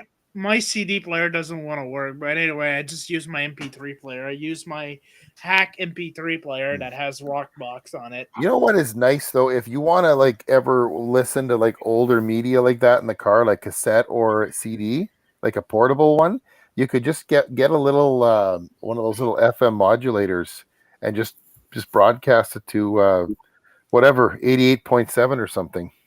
Yeah, that's what I You know? use in my car. I actually had one of those. Yeah, I had a CD changer in my old truck, and it was what was it, a Kenwood model, and it came with an FM modulator, and I actually hardwired it in to the antenna. So like it was like, for lack of a better term, it was like CD quality. You didn't have any static because it was a hardwired FM connection. So that's an option too if you ever want to listen to like. I'm planning, however, on switching the radio because, like I said, the CD doesn't want to work. Yeah. I got my Redicus radio. They're like $20 on eBay or Amazon. The little shortwave one. It's a shortwave one, but what I do is I connect my ViewSat satellite receiver up to it, like an old ViewSat that not really useful, but I use it. I found a use for a ViewSat satellite receiver. I use it to listen to the satellite radio stations over on Galaxy 19. Nice. I may actually use my ViewSat for that. I plug in. There's the output, the audio output. It has an audio input, and it records MP3s to SD cards. So I listen to the radio, and sometimes I record the radio. And I bring it because we get CBC, okay? Oh, yeah. In my area. And CBC, okay, you only take so much CBC before you want to just drive off the road. And CBC, good for driving off the road. And so I could get some alternative, radio that's not like the CBC. It's a different opinion than the CBC, and that I can get off Galaxy 19. And so I'll listen to that. Sometimes, and I bring that little radio with me, in the car, and I don't even hook it up to the stereo. It's loud enough that I just sort of set it and I can listen to it. Nice. I did something quite similar to this back in 2006. You take the stream of the radio. I will say where on satellite, but the point is that you can make yourself a big MP3, about 700 megabyte MP3. You put it on your CD, and you take Quebec to Montreal or whatever. You go on the road, and you have the radio or a channel of music right on your CD. So you just let it play. So I made a lot of I took a lot of my I have a Keith Green CD here. And this is a 2-disc compilation. I take that and I put it onto a a thumb drive.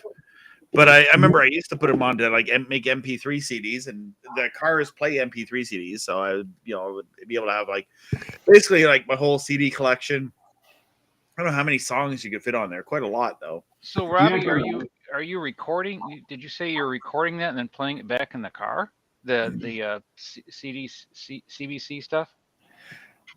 Or The not Galaxy CBC, 19? but the stuff from the satellite. Yeah, Yeah. like like I listen to LRN or maybe RBN. I don't know. Yeah. And So you just record a whole block of time and then Yeah. just go through it. Oh, okay, I got you. yeah, But when you have a computer, you can you can make it an you MP3 record player. it.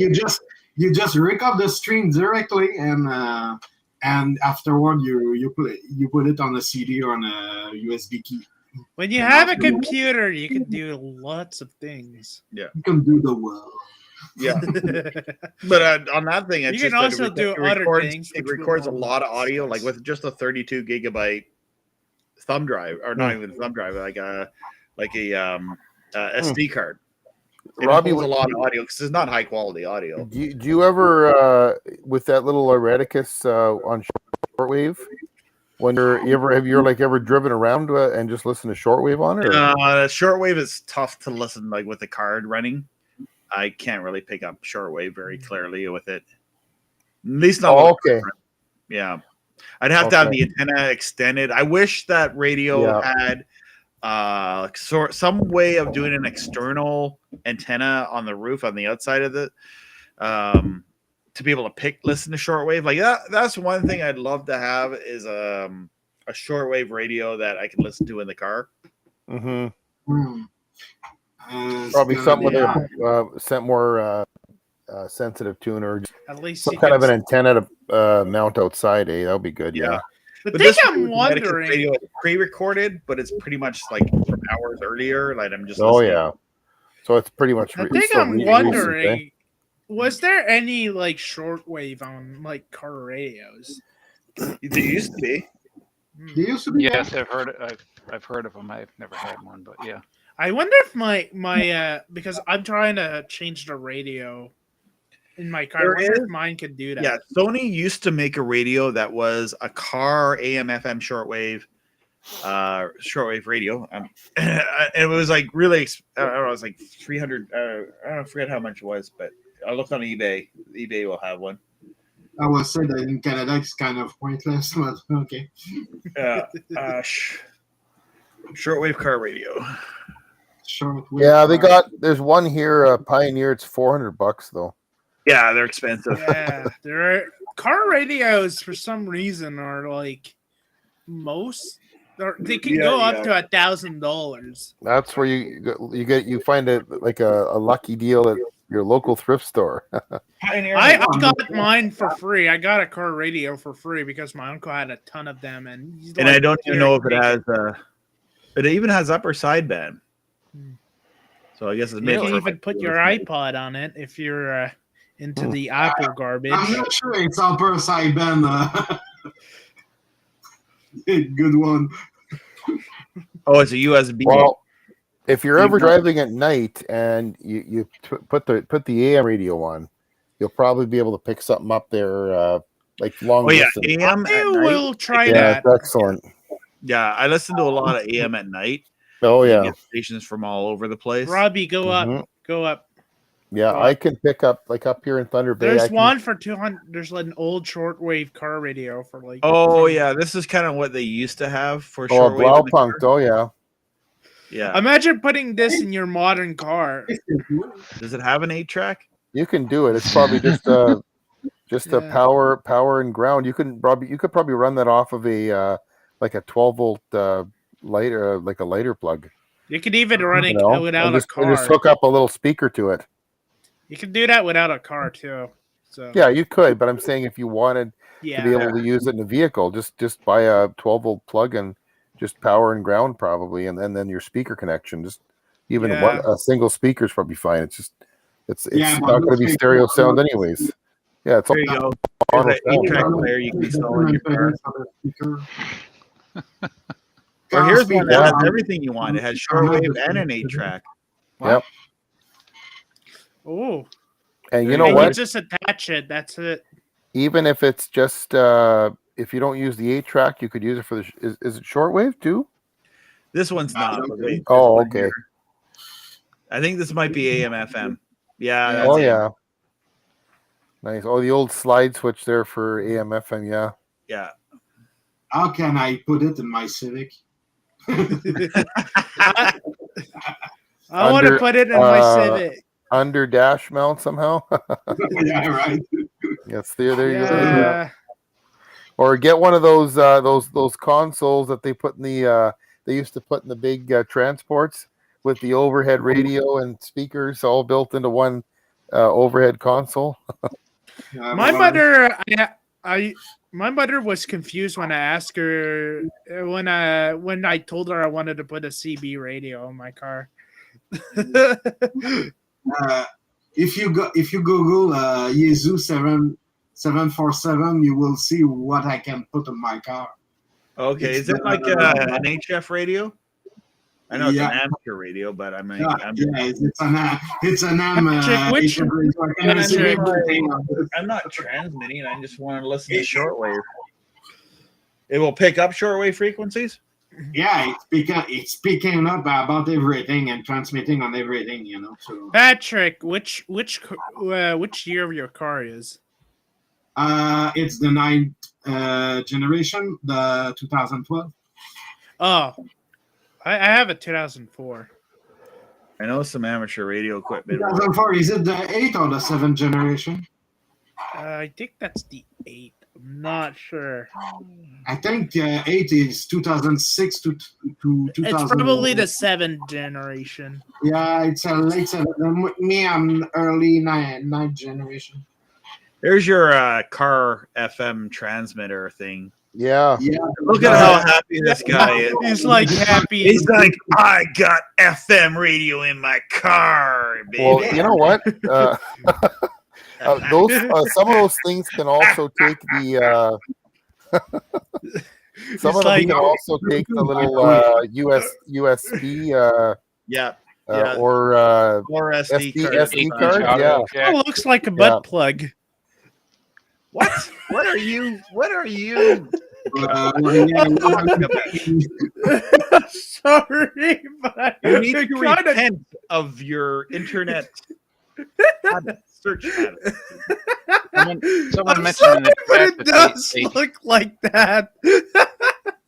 I think you're thinking too much of Trudeau's projects. Someone mentioned in the chat they listen to 740 Zoomer radio. You guys, Robbie's gonna have to start streaming or screening his guests more carefully here, right? Robbie, did you see that? Someone listens to 740 Zoomer radio. AM Zoomer radio. What is that? Is that like a Toronto station? No, no. I think I I've heard heard that name before. Yeah. I don't know what I'll that look it is. Oh, in Pennsylvania. Okay. I don't know what that is, but I think I heard that. Well, that's Is it like a that's- music station that's on? I don't have my SDR set up, so Oh, it's got a. Well, if they're right, they say there's a 50,000 watt transmitter. They're in. See where they're out of. You know, there is a strong Toronto. there's a strong 740 station that comes in at night, but I can't remember where it's from. I have to try to hook up an antenna on my receiver. see the thing is, like in my van, it has a Dodge always has had really good AM radios. Oh yeah, they have. Yeah. Yeah. In my Dodge fan, the radio doesn't work, so Uh, I can't test it. GM as well. They have good AM radios too. I heard that. Yeah. I heard. Yeah. But I can't test it And because Tesla has crap AM radios. yeah, it's so crap that it doesn't even exist on Yeah. Tesla. No static whatsoever, eh? Yeah. They probably don't even have I'm FM. buying a Tesla now. If there's no AM radio, it's You know, I don't want to own one, but I'll tell you, if you ever get a chance to drive one, drive it. I have a doctor friend who had one for a while, and he let me drive it. Oh yeah. Why is it smooth or what's Well, he had a Model S, but I know another guy who had a Model 3. But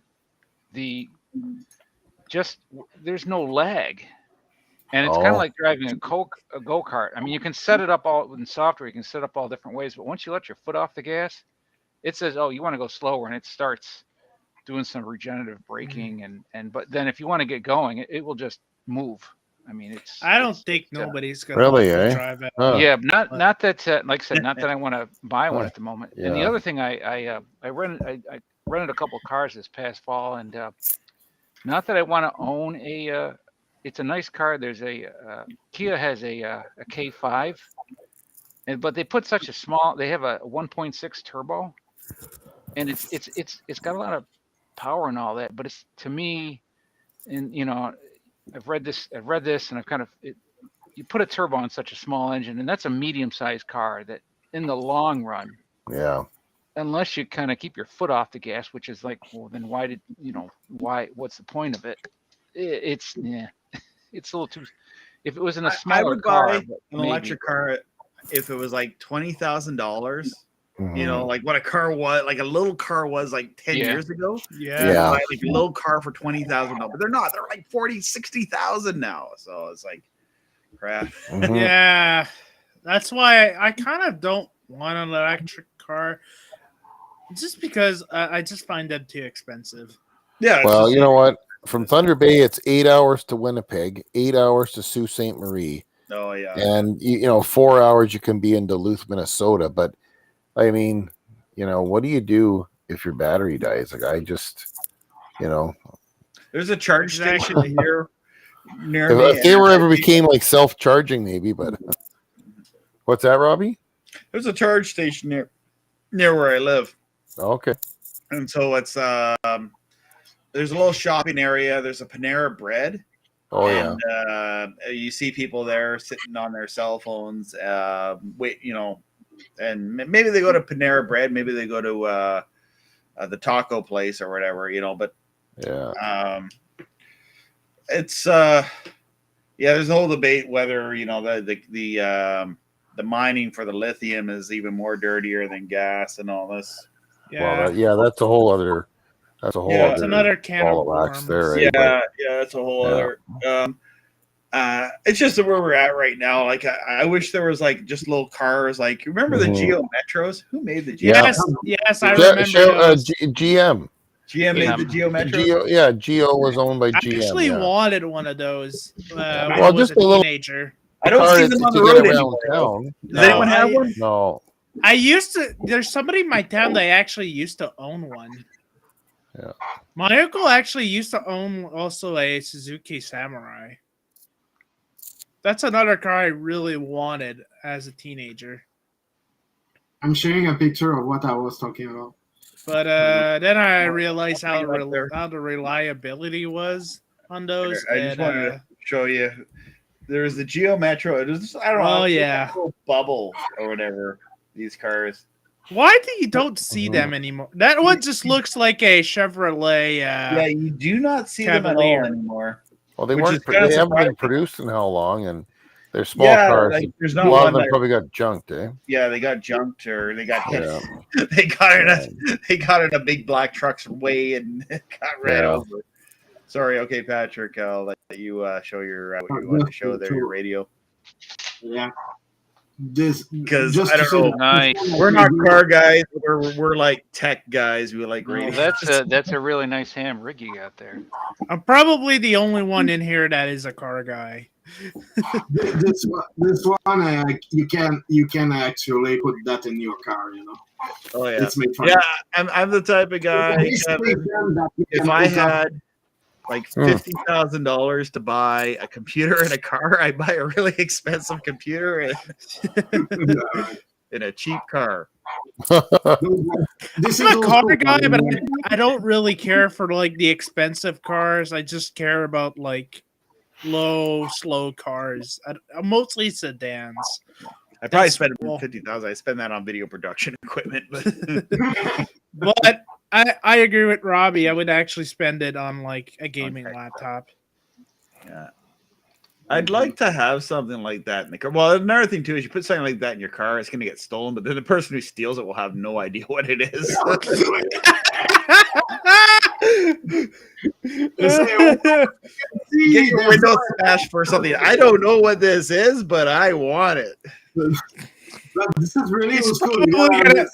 Or he's probably gonna take this as like super vintage tech, and it's gonna try to sell it on eBay for like $1,000. Yeah, right. No, He's the guy selling that TV for $3,000. Yeah, right. Yeah, like the Sampo. The Sampo. Nowadays, radios are just built upon a FPGA chip. In those days, those were all electronics. Those those radios are full of boards of electronics. No chip. It's really old school, you know. But it kind of works better if you want to receive signals that are too faint and stuff like that. I like Ever it. since I reinstalled my OS, I don't have my SDR hooked up here, so I should probably hook that up at some point. Play around with that, and I'll try to see if I can hear the 740 Zoomer radio if it's coming out of Pennsylvania. No. It's coming out of Toronto. The guy lives in Pennsylvania. Oh, okay. Zoomer in Toronto is making its way all the way. I think I have heard Zoomer. What does Zoomer mean anyway? What's that term? Yeah, right. It's for like pretty sure that's mean like younger people. Isn't it an effeminated guy or something like that? It's the opposite of boomer. Oh, that's so. X. I'm in the middle. I prefer an nectar. I mean, I'm 20. I already feel I'm like 20, and I already feel old. Nowadays, if you're 20, you're considered a boomer for younger people. Okay, here it says a Zoomer used to refer to members of Generation X or people born in late 1990s and early 2000s. Oh, I'm a Zoomer. That's not Gen X. I'm a Zoomer. It's a Gen X thing. It has nothing to do with Gen X. Yeah, because I'm Gen X. I'm offended by that term. You're late Gen X like me, I think. Yeah, we're both Gen X, between 1969 and 1980. Yeah, I'm 70. I'm 1976. I was born in 2000. I was born in 2000, so. So you're a millennial. No! Oh no! Born in 2000? No, you're not a millennial because you think you have to be on the workplace by 2000, is it right? So you're a Gen Z or Gen Y? I was born in October 2000, like the end of October. But for the Gen X, it's 1963 to 1981, I think. So my mother is a Gen X. I thought it was later 60s. Well, it's generally, I think, kind of 65 to 80 or 65 to 80. 65 to 80. What's in that, you know? So says the Google machine. Yeah. The almighty Google gods. And then, well, see, this site says 65. I say 63. 66. It's supposed to be at the death of Kennedy, you know? Yeah. They don't know. Yeah, Nobody but up to the early 80s, I think. I wouldn't say, like, 81 kind of thing, eh? 81 for my wife's sake, so that she doesn't feel like she's the millennial. Because I guess after Gen X was millennial, like kids born in the 80s. Robbie, what year were you born? I'm not going to say. Okay. Even if I give you $5. Oh, if you give me $5, every man has a price. I'm gonna try to lower my lamp because I look I'll tell like you in private, Michael but I won't Jackson tell you right on the now. internet. How's that sound? Okay, sounds fair. Yeah. I just yeah. Oh, I mean, you know, I've given my But people could address probably to a figure friend it out if they- online. we haven't Our discussed videos, what you figure it out. temperatures. What's the weather? What's the temperature like here? It's -9. Negative 33. Yeah, we were talking. I mentioned that this morning on our chat. Yeah. Let me see how it was wears. minus 41 Celsius this morning with the wind, and the Look that temperature up. was minus. Well, that's minus 42 Fahrenheit. Okay, I'm a little bit And- offended by this. Right now, it's That in this my. represents Generation X. I don't know. What's Maybe that? it does. That's from the Breakfast Club. Yeah. It is. Sure is. Where I live, it's like -27, and there's like an extreme cold warning. Yeah, our cold warning is kind of breaking up finally, but like the last few days, it's been -40. I It's don't been even terrible. dare going outside. It's You- always minus snowing. 30 with the wind effect, isn't it? With the wind chill, it's like in -40. But the air temperature is still like, -25, -30. Like it's brutally Okay. cold, eh? Here it's -33, just the air. Yeah, it's right now it's -18 here. It make me think Which I is talk too not much. bad. I Nice love to- how Google's old saying was "Don't be evil," but They took that out yeah, I wonder why. and went woke. Why they need to say that? That's the question. Mhm. They took that. My out my of it. motto is actually They I became don't- all corporate. My motto is the truth is back in the bin. my motto is "Don't be greedy."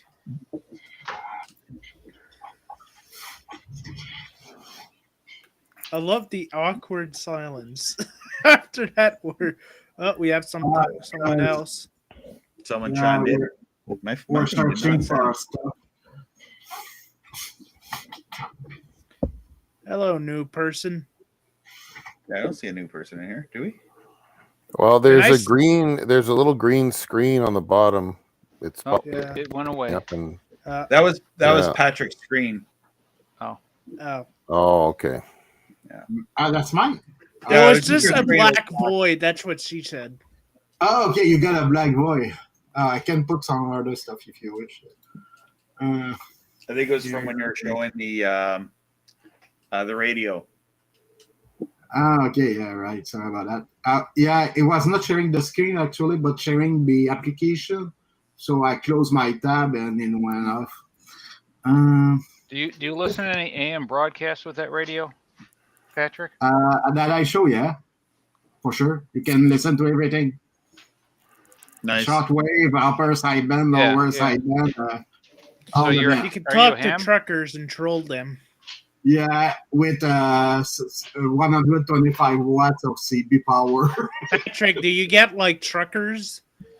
Yeah, Ra- but you gotta need to get trackers. You gotta follow them, because the propagation from a CB radio is so short. It's just useful to talk to each other, when you're on a convoy or stuff like that. Otherwise, you cannot pick up anything from a truck passing by. You won't have time to talk to Yeah. him. He's gonna be out of the range. So I it's kinda- want a CB radio just to troll like the truckers. Well, you won't throw them. They're You know not what? I listening. encourage all of you. If you find one at a decent price at a thrift store, get yourself a CB radio. Probably a good thing to have around. Mhm. Yeah, especially with what's happening right now. I don't picked know up, when it's uh, gonna break out. I had found my quite a better- few lately. Yeah, I had my friend in here, and I was showing him my SDR radio, and he's like, "Wow, I know if Armageddon ever happens, to go see Robbie, go to Robbie's house to find out what's going on, because I got that." Because I got the because of if all the satellite, if the Chinese balloon, it knocks out our communication somehow. I mean, we don't know but if it's all- Chinese. but It do could you have be any North power to power Korea. this stuff up, though. It could be. I'm just going by with what was reported, and that is a good point. I We ca- don't I- know where that balloon came from. Yeah, it but could be from North Korea. It could be from Kim Jong Un. it could be from the planet Jupiter. We don't know. Imagine if it's from North Korea and It could be from Hunter Biden's laptop. it could be from Trump. We don't know. Yeah, we Could don't be know. from Justin Trudeau. It doesn't exist. Yeah, But We if don't know it's where from it came North Korea, I wonder how Kim Jong Un is managing rage right now at us. Canadian, being probably jealous. I still love that meme of Kim Jong Un. I can never say his name. Yeah. Where he's like staying at a computer, they're all like, "Yay!" And then the meme says, "We've installed Kali Linux. Now we will bring the Americans down to their knees." Yeah, I've seen that one. Yeah, I seen one where there's, in North Korea where they're using like super old computers, and they were taking like an old commercial for an old computer, and they were putting like, this is the most advanced computer in North Korea. This is the most advanced computer in North Korea with thousands of government-free games. Something like that. Government-approved games. Government-approved game, you said? Yeah. We can all rest assured Postal 2 is not in there. I'm pretty sure the dev know that. Fun fact. Probably nobody in here is going to get the joke, but the joke is Postal 2 is like banned pretty much everywhere in the world for its violence. So here's where the balloon came from. We installed.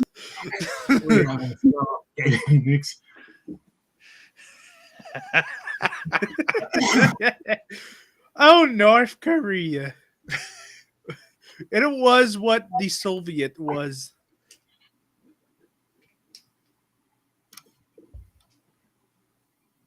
Here in Quebec, one time there was a news anchor that And the interesting thing is they're cheap in North Korea, just like me. If you go back to that picture, they're actually using a TV monitor for the computer monitor.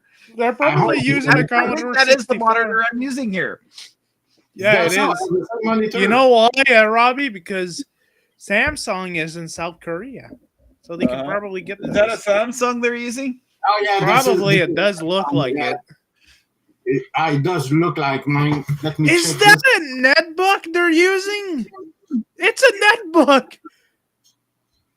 I'm pretty sure that's a netbook they're using. We got to find the original picture to that and find out. Yeah. Imagine if they're just using like crappy old netbooks over there, and they think like this is the most advanced thing ever. You know what? They look like Obama and all his gang when they were Obama and the gang.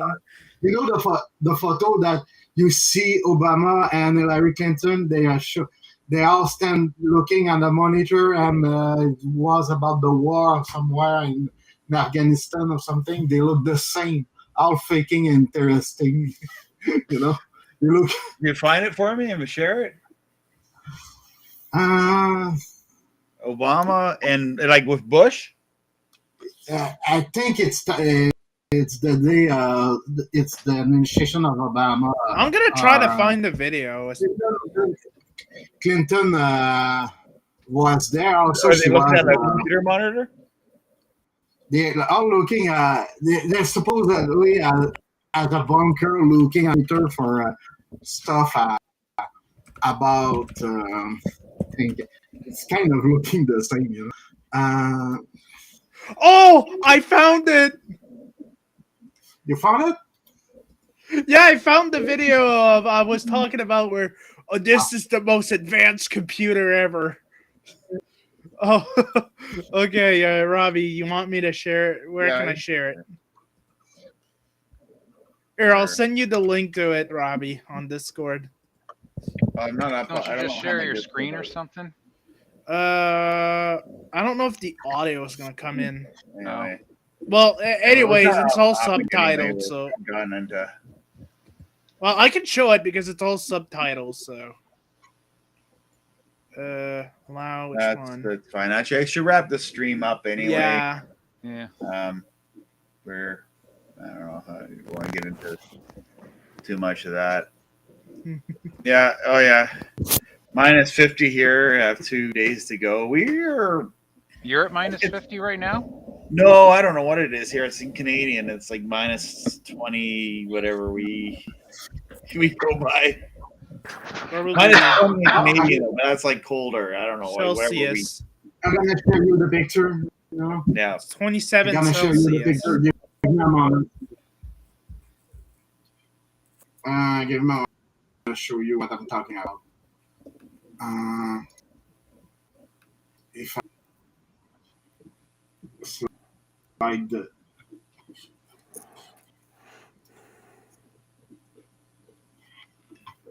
it's kind of slow. I don't know why exactly. Of course, the last thing, Patrick, with your satellite dish, that could be the LNB has gone bad. Yeah, I hate to say that, but it could possibly be. Both. You might have a I spare have or two. I have two, and then one on the horizontal and one on vertical. And you're telling me that both are failing the same way and then same generation. So Oh, you have two separate LNBs, and you have a not a splitter, but a directional thing at the. Oh, I see what you're saying. Yeah, okay. You still have a server motor? No, I have what we call horizontal vertical. He's got a right angle thing, so he's got two LNBs connected. So it splits it right at the feed horn. Like this. One on the horizontal feed and the other on the vertical feed. And one an old Pansat C LNB, and the other one is I don't know what it is. Okay, I got the.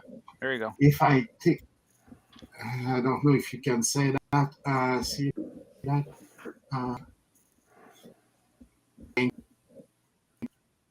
To switch. I mean, it's kind of so this. Wow, my CPU is at 100%. It's probably because you're using Windows 8.1. Okay. You got it. That's me. In fact, okay. You see it at the corner. Don't you think? It made me think of this image. They are faking a photo, watching something. You know, those press photos that are. Made up. Yeah. Well, you can obviously tell that it's fake because the these situation room. Don't remember for which one. But you can see all the protagonists here. All the bad guys are there. Biden, Obama, Clinton. Obviously, no Trump. They're all there. I think it's for. You can tell that this is fake because all the laptop screens are not even turned on. The laptops aren't even turned on. Go back to that. Situation room photograph. All their laptops off. I don't remember which occasion it was.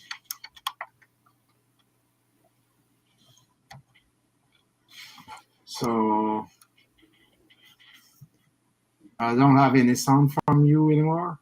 Are you there? Yeah, I'm here. I get muted? I lost my sound. Okay. Anyway, I'm gonna wrap this up. I'm asking too much from my computer right now, it seems. So if you want to join us tomorrow, we're gonna be on Discord.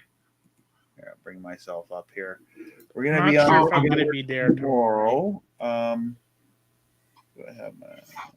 You got a rough time when you're gonna be on? Yeah, 8 o'clock. 8, okay. Yeah, 8 o'clock tomorrow. If you feel so inclined, you can. There you go. So yeah, here's my Rumble channel. It should have a link to the Discord server for the satellite Discord chat. If you just want to sit back, you don't want to join us, you can always just watch it back there. That'll be tomorrow night. As we ride out this cold weather, and at least check. You can have a drink, and we can talk about tech stuff again. Just want to, and I just kind of want to test out the stream, how it works. It does say that the stream is at 8 a.m. Rumble was like really screwed up, where they wouldn't allow me to change the setting to PM. Rumble still working around a lot of rough around the edges type stuff.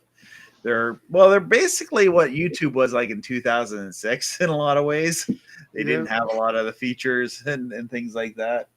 They say here for the weather, they say it's supposed to be 40 degrees Fahrenheit on Sunday. This is central New York, so it's gonna get warmer. Yeah.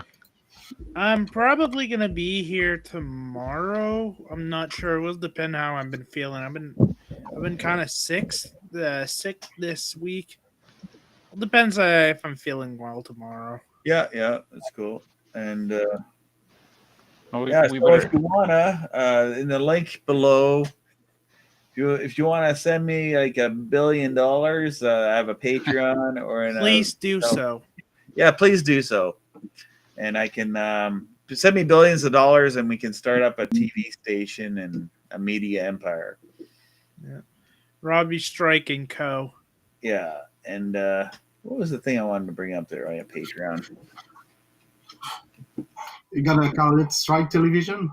No. At Strike Television, we don't get striked by YouTube. Capture. Yeah. Where did my Patreon go? There we go. Yeah, so if you want to support me on Patreon, you can. You don't have to share the data. I just do this for open information, but if you have a little sure. I'll pray the blessings of God to bless you. You like a TV preacher, right? All right.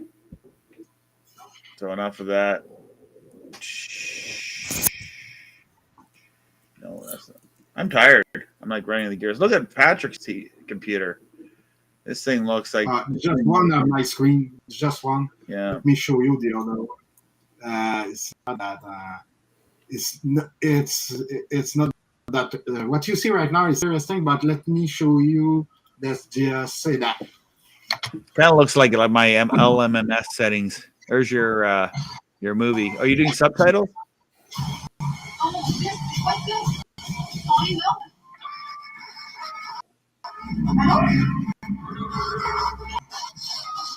They don't look happy. They don't look. They look sad. She just vanished. Yeah, I was just gonna say.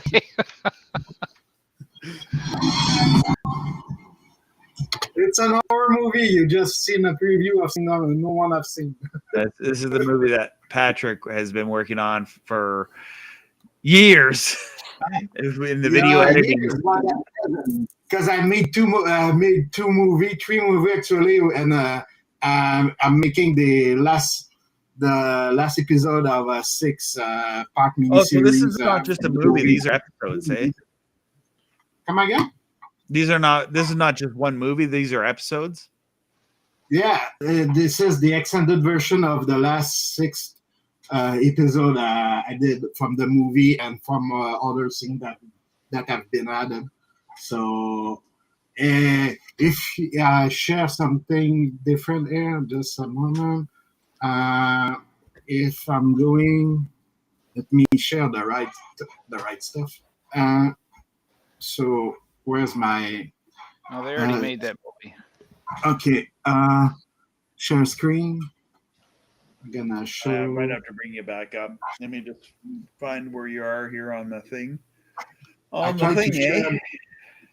I'm trying to put share screen, but it doesn't work. So okay, plus select Windows 1 or 2. There we have Brady joining us. How's it going? Hey, Brady. I'm trying to figure out how to put you in there. Hey, Brady. How are you guys? Hello. Who's making that noise? I'm gonna bring them down. How are you guys? Not bad. Pretty good. No. All right, maybe that's you, Brady, with you got feedback coming up for some reason. Oh, really? I don't know what to do. Yeah, it's your end. You got headphones? Although this restream's supposed to like remove the echo. You got headphones? I do, but they're in the car. Okay. If you have a separate tab open with the YouTube. Oh yeah. Stream, close the YouTube tab down. Turn down your radio when you call. Yes, I can turn the YouTube tab down. Yeah. Or if you were on Firefox, you can like mute it. Here, I'll bring him back up once he gets that figured out here. I can show you what is happening on the side. Let me share my screen. I will show him. You know, when you're on restream here, okay? If here you have a YouTube it's gonna be delayed, and installation won't work. So you're gonna restream a delayed version of Robbie's. I think he's got it figured out now because I'm not hearing his audio. Holy cow! Look at all the editing here. So that's even more work than my YTPs. So this is only about 40 minutes of the 100 minutes of this episode, and you got the audio here, the effects, the color correction over. You have the colorization afterward, and this take a lot of work. You know, this is 40 minutes. Imagine 6 hours of this, and this is not even finished. You know, so I'm gonna remove the time code here. So my problem right now with the restream and all, and the application and phase it, and eating a lot of RAM. I'm 90% of my RAM and 100% of my CPU. So I'm nearly blocked, you know. So give you an idea what kind of work it is. Let me show you. We start from there, and we're making an horror movie, you know. So most of our horror movie are shot by the day. So what we do is a night for day conversion and some tweaking. Because an example of tweaking is simple like that. You see here, they kind of nearly too dark, you know.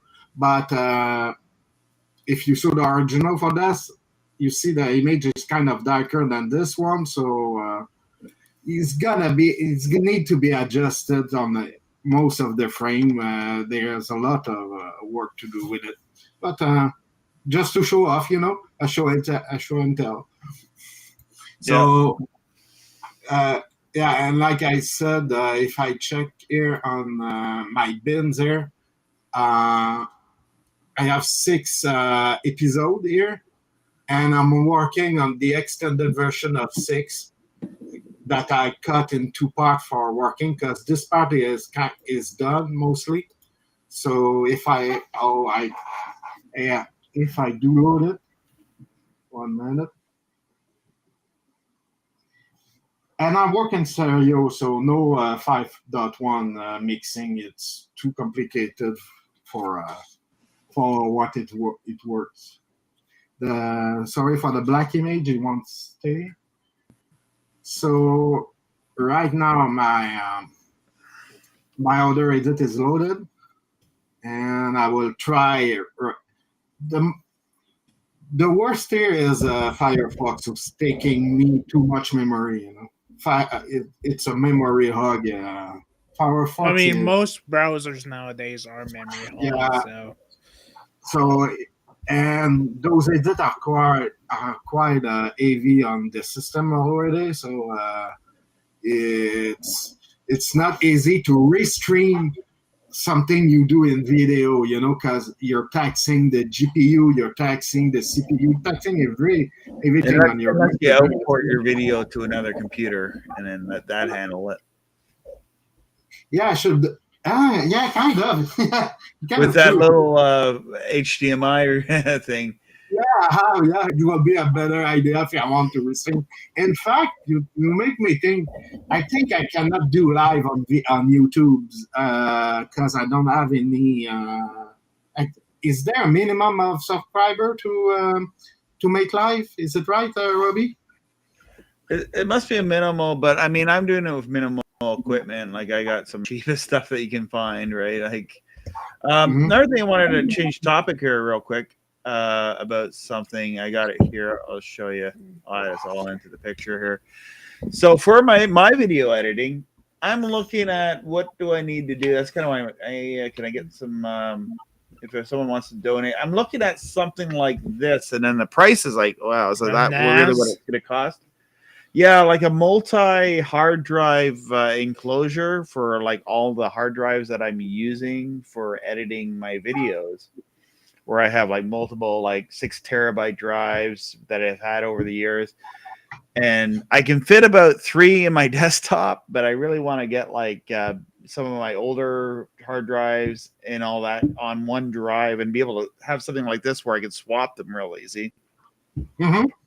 I don't know if this is the best bet where I go like, get one of these enclosures is going to be like $300, or is there something else that might be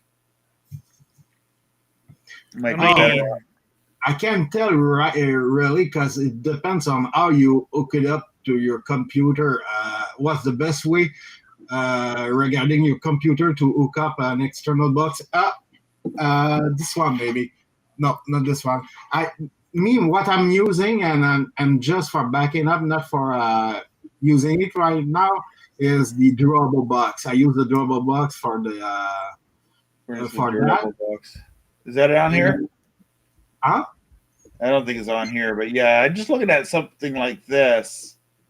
Don't be too much on that. I will tell you. You better. I don't want this. I don't want the drive exposed. Like I'd like to be able to have the drive like enclosed in something.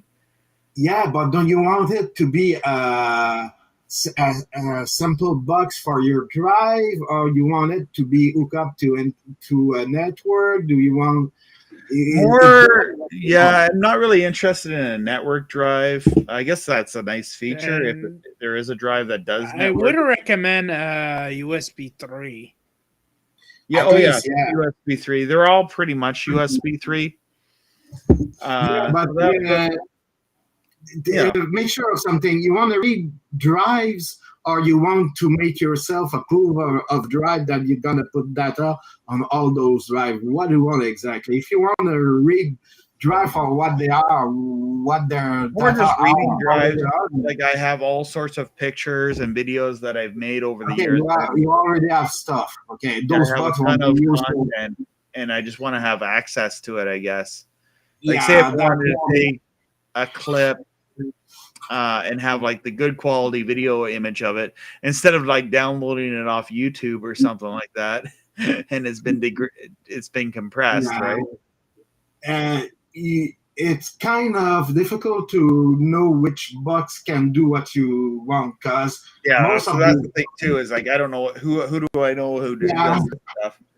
Yeah, most of these bots you gotta make sure of something because most of those bots are made to make you some kind of proprietary RAID or actual RAID, and you won't be able to read the drive by itself or individually in their own with their own. I meant to say you most of the time you cannot read a drive from that box. You're gonna need to make a pool of drive, and it will destroy your data already on the drive.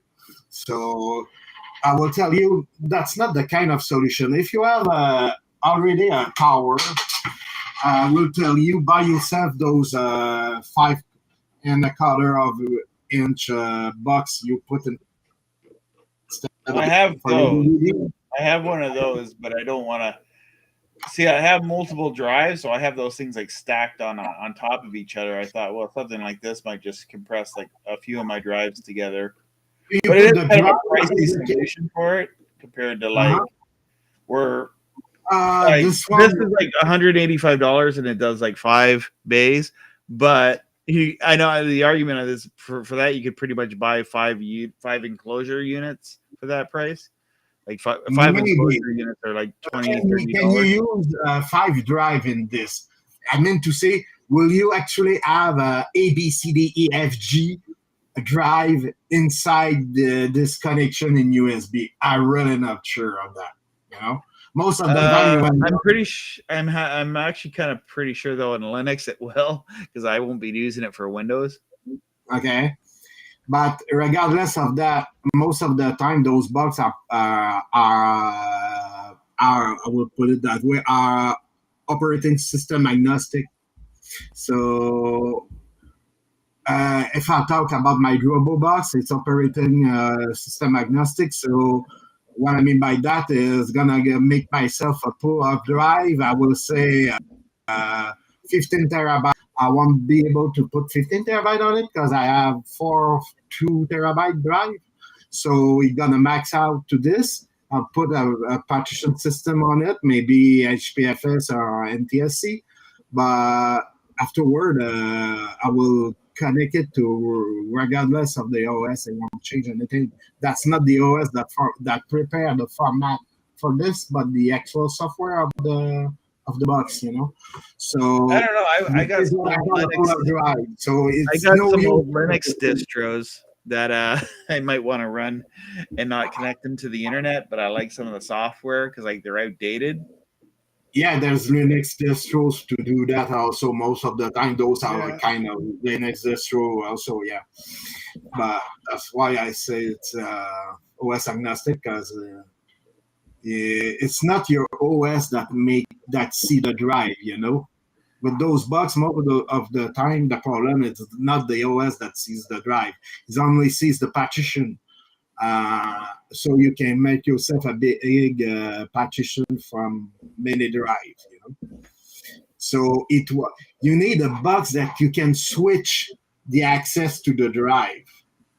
Those are the box you're gonna use to switch to make the OS discover a newer drive. You know,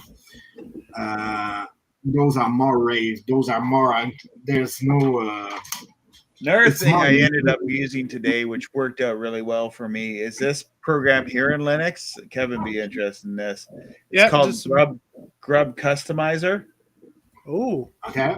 okay, that interests me. Oh yeah, I know that program. I actually used Yeah. that. What this one did was it allowed me. It's not going to load in this version of Linux for whatever reason, but it did load up in my Debian because I had Debian on. I have 3 hard drives in here with 3 different operating systems. One's for Windows 10, one's Debian, and the other one's Kubuntu. And I want to use Kubuntu as my main OS, and so I wanted to default to Kubuntu.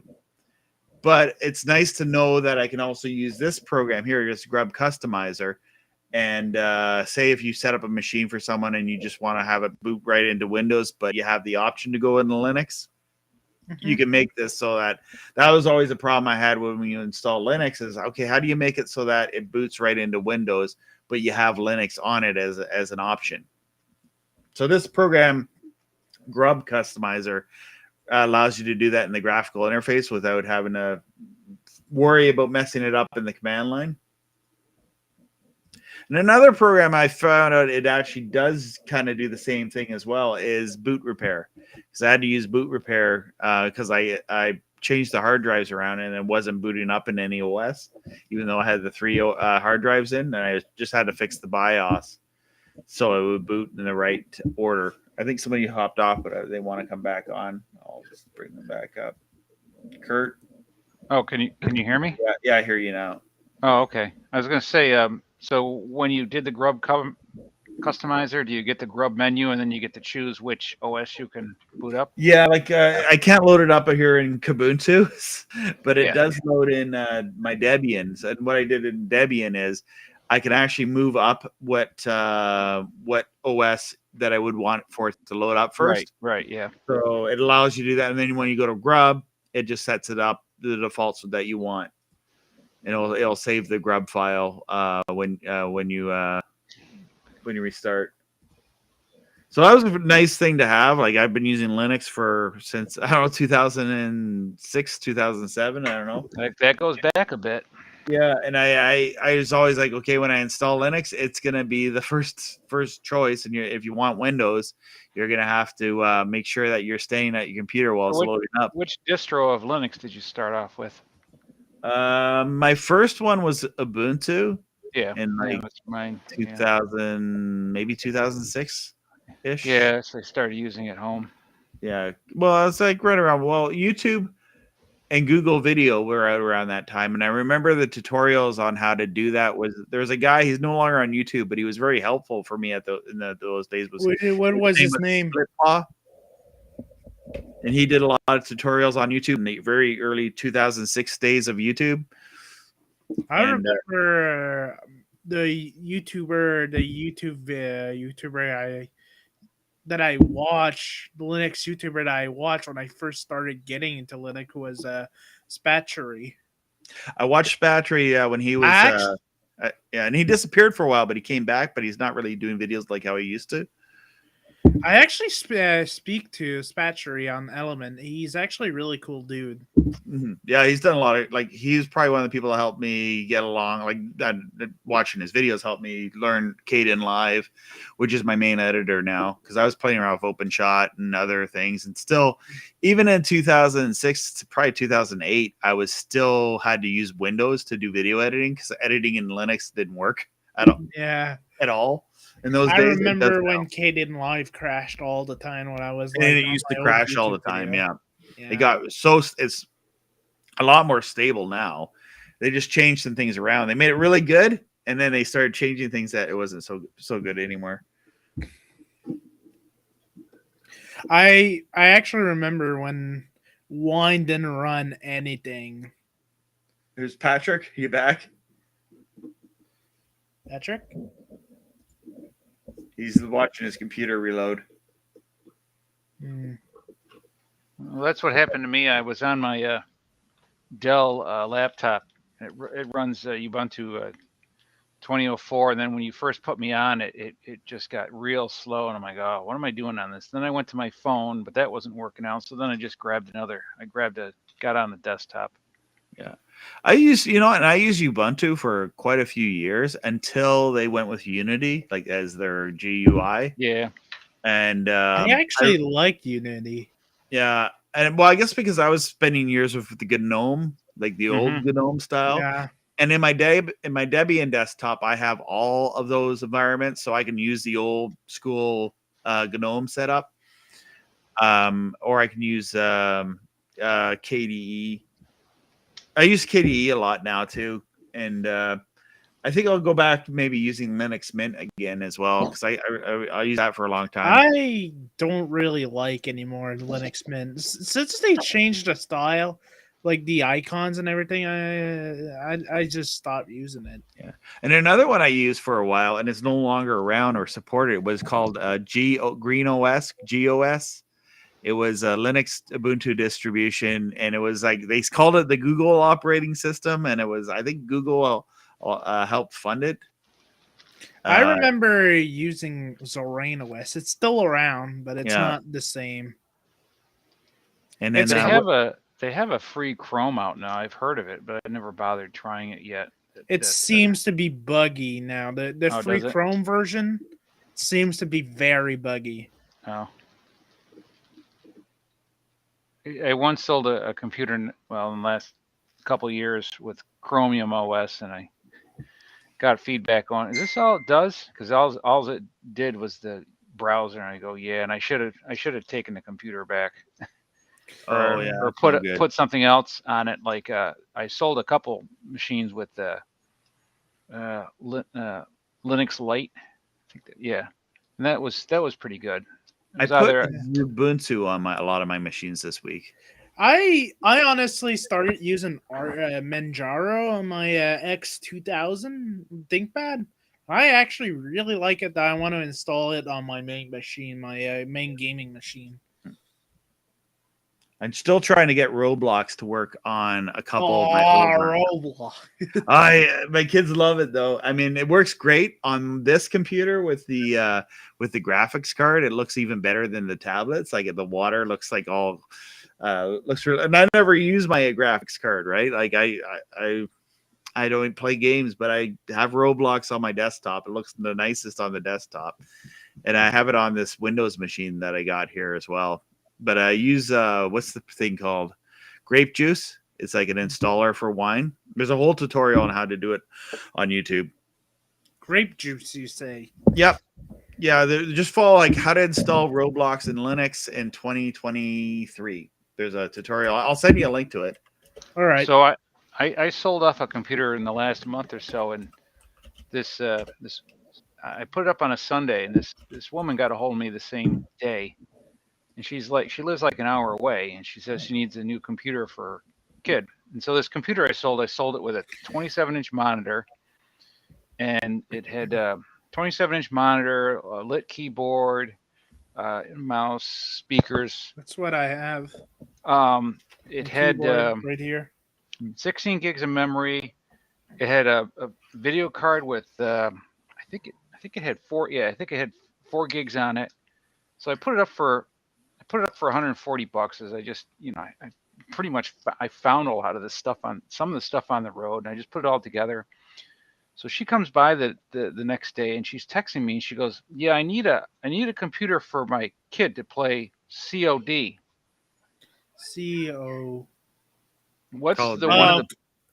That's Yes. Call of Duty. Yes, and I'm reading it, and I'm like, what? And she has a 10-year-old daughter, and I'm like, okay. Yeah, that's Call of Duty, but Yeah, I knew. She told me what I was, when I was talking to her when she came by, and she actually knew her stuff. I mean, because when I put it all in the car, I forgot to put the power cable for the desktop, and so she texted me back an hour later. Oh, did I forget that? And I go out where I was selling it, and it had fallen on the floor underneath the table. I'm like, oh, geez, I'm sorry. And I said it's a standard cable. It the same one. Actually, I sold it with 2 monitors. One was the nice 27-inch, and one was a smaller one on the side. And she says, "Oh, I got that cable." I was like, "Oh, thank God!" It's like, otherwise, it would have been like sending out a power cord to her. At least it wasn't a Karen. Yeah. Another thing of those cords, you can go to any thrift store and usually find one. I mean, you can find them everywhere. Yeah, they're. But I didn't hear anything back, and so everything must have worked out for her, because I ran that thing. I put Windows. It was roughly from around 2016. The thing still couldn't do. It still couldn't install Windows 11, and I'm like, really? It's like, give me a break. Yeah, they're all Windows like that. 11 is trash. I'm sorry. Yeah, I haven't played with it, but soon I bought a computer from this thing here, this Sunflower laptops. I guess they sell on eBay. So I bought an old i7 Think Center, that little like tiny desktop that I bought. Thinking of buying one. Where did it was $200. Like that was a pretty good price for. I'm thinking of buying one for my mother, so I could put like tons of movies, put in it as an HTPC in the living room. I want to get one just for a media PC. Like that's what I and then I could just no machine into it. I have an HTPC, but it's a custom build one. I don't know if you can able to see it. It's over there. Oh, okay, yeah. So Robbie, the Sega Genesis right there. Did you put Windows 10 on that one? I put Windows 10 because I wanted to play my my other games on it. Yeah, this one here has Windows 10. The one I bought, the little Lenovo. But the reason for that is it's the killer app for Windows 10. And what I want, it's for my church's live stream. Yeah, you were mentioning. Yeah, so I wanted to put Parsec on it so I can remotely connect into it, because if I'm sick, I can still do the church service from home. Oh, so right. It's kind of, so it's a killer app feature. Like if I looked at things to do, how to do that in Linux, and it can be done, but it's complicated. I didn't have the time to sit and learn how to do that. Now, sometimes these things just come to me. I figure them out, and then it's like, why didn't I just do this before? But it takes me a while to figure out that missing piece of the puzzle. So now you can do this stuff at home instead of going to the church itself. I still go. Like I go, Wow. like just for the sake of going, right? But Yeah. I try to go to church, but but I it's don't wake up just and- like if I'm sick, like the whole thing. Reason why we've had the streams is like we've had COVID and all that. Like we did the pandemic, we used to do like all our meetings were be done on Zoom for like 2 years. My church is such a mess right now because we're having issues. We're having money issues. Oh, they all are. Yeah. We were having we had the one of the pastors says they decided to terminate a position. One of the pastors, it's a bad time for a lot of churches too, because they had two pastors where I was, and it's just it's awful. Is that Windows? Is that computer you bought, Robbie? Is that capable of doing 11? No, it's an i7, but it's someone's flushing their computer down the toilet. It's Patrick. No, sorry, no, that this is butter in my pen. Sorry.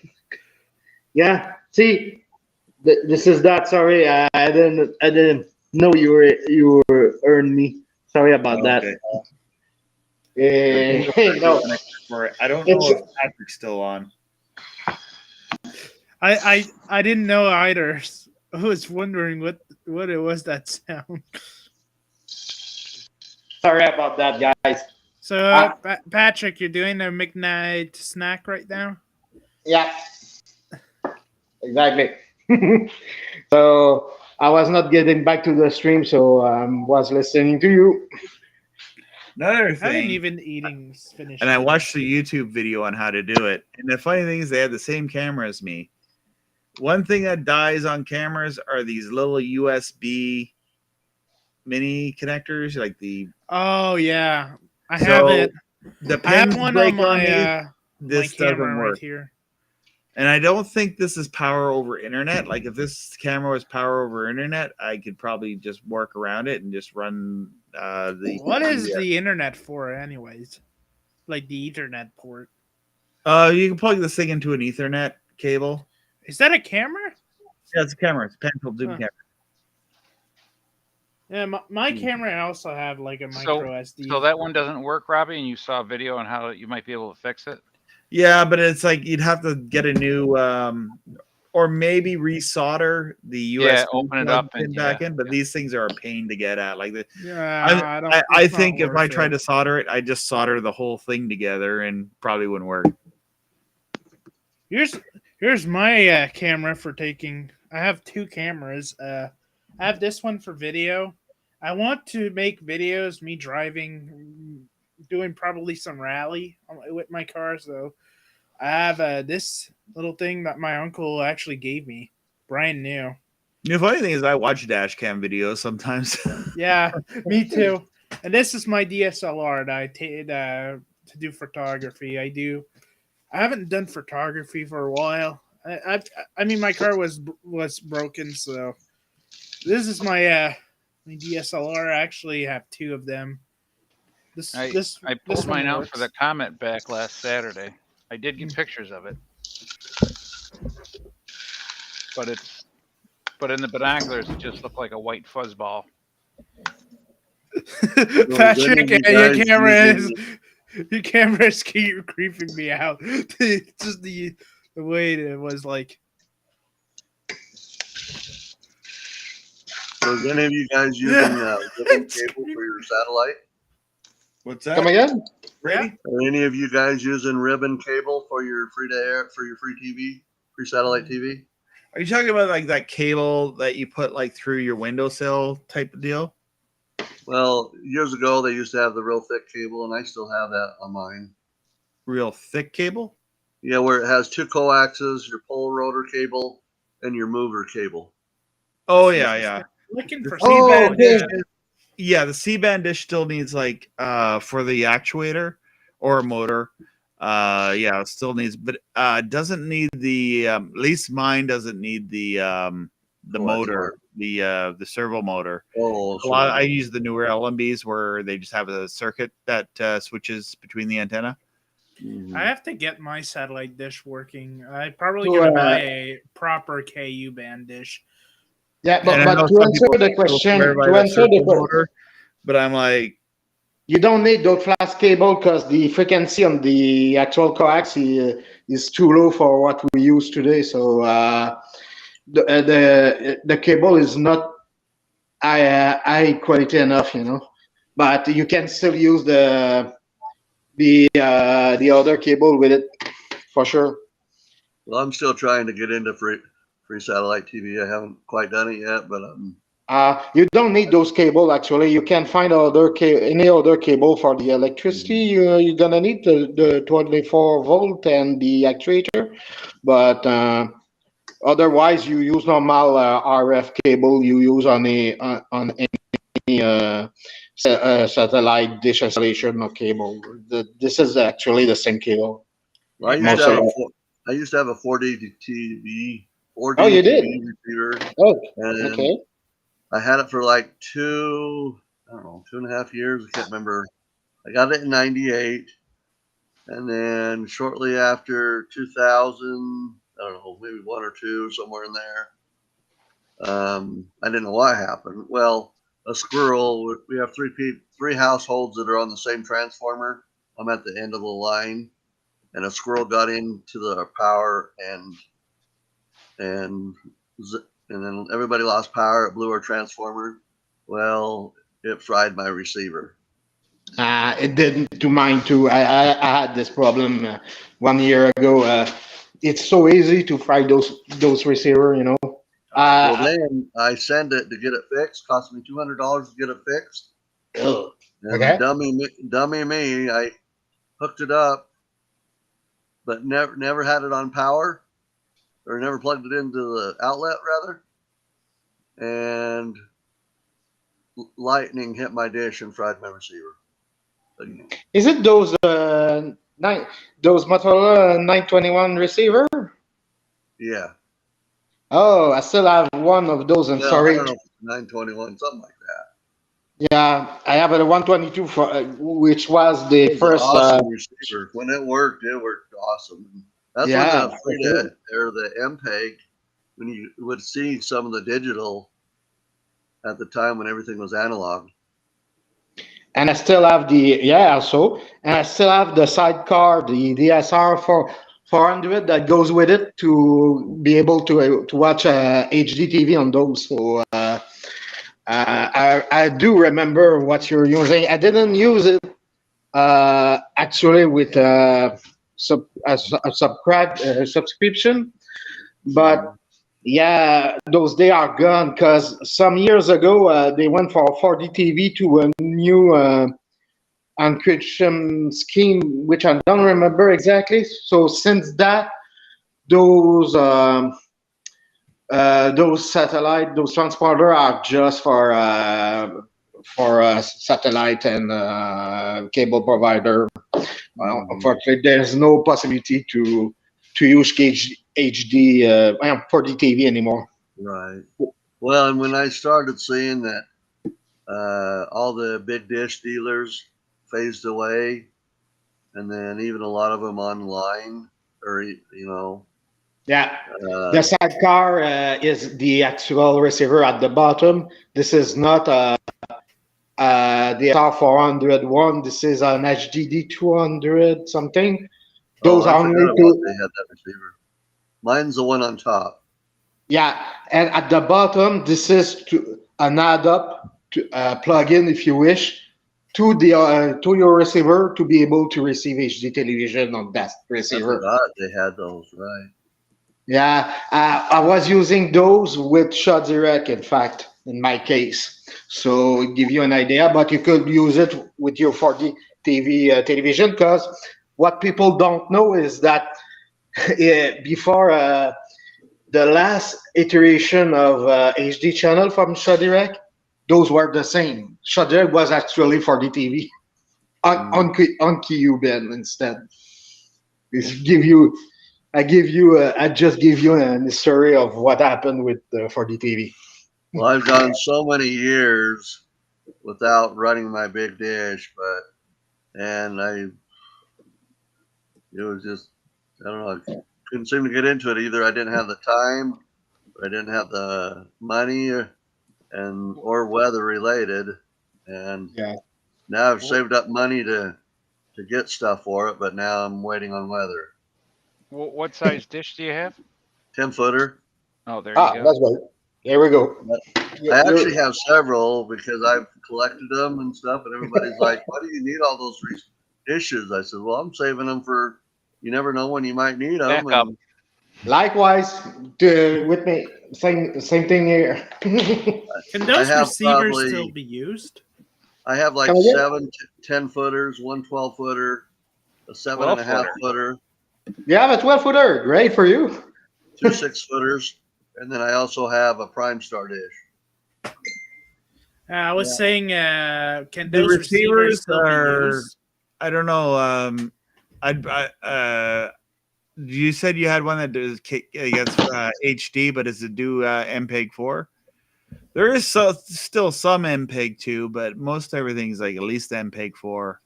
Yeah. Yeah, some old receiver can have an add-on card to receive MPEG-4, but like mine. But most of the time, you're better off buying new little Chinese Yeah, strap. like you spend so much money buying like the parts and all that, and they're so big.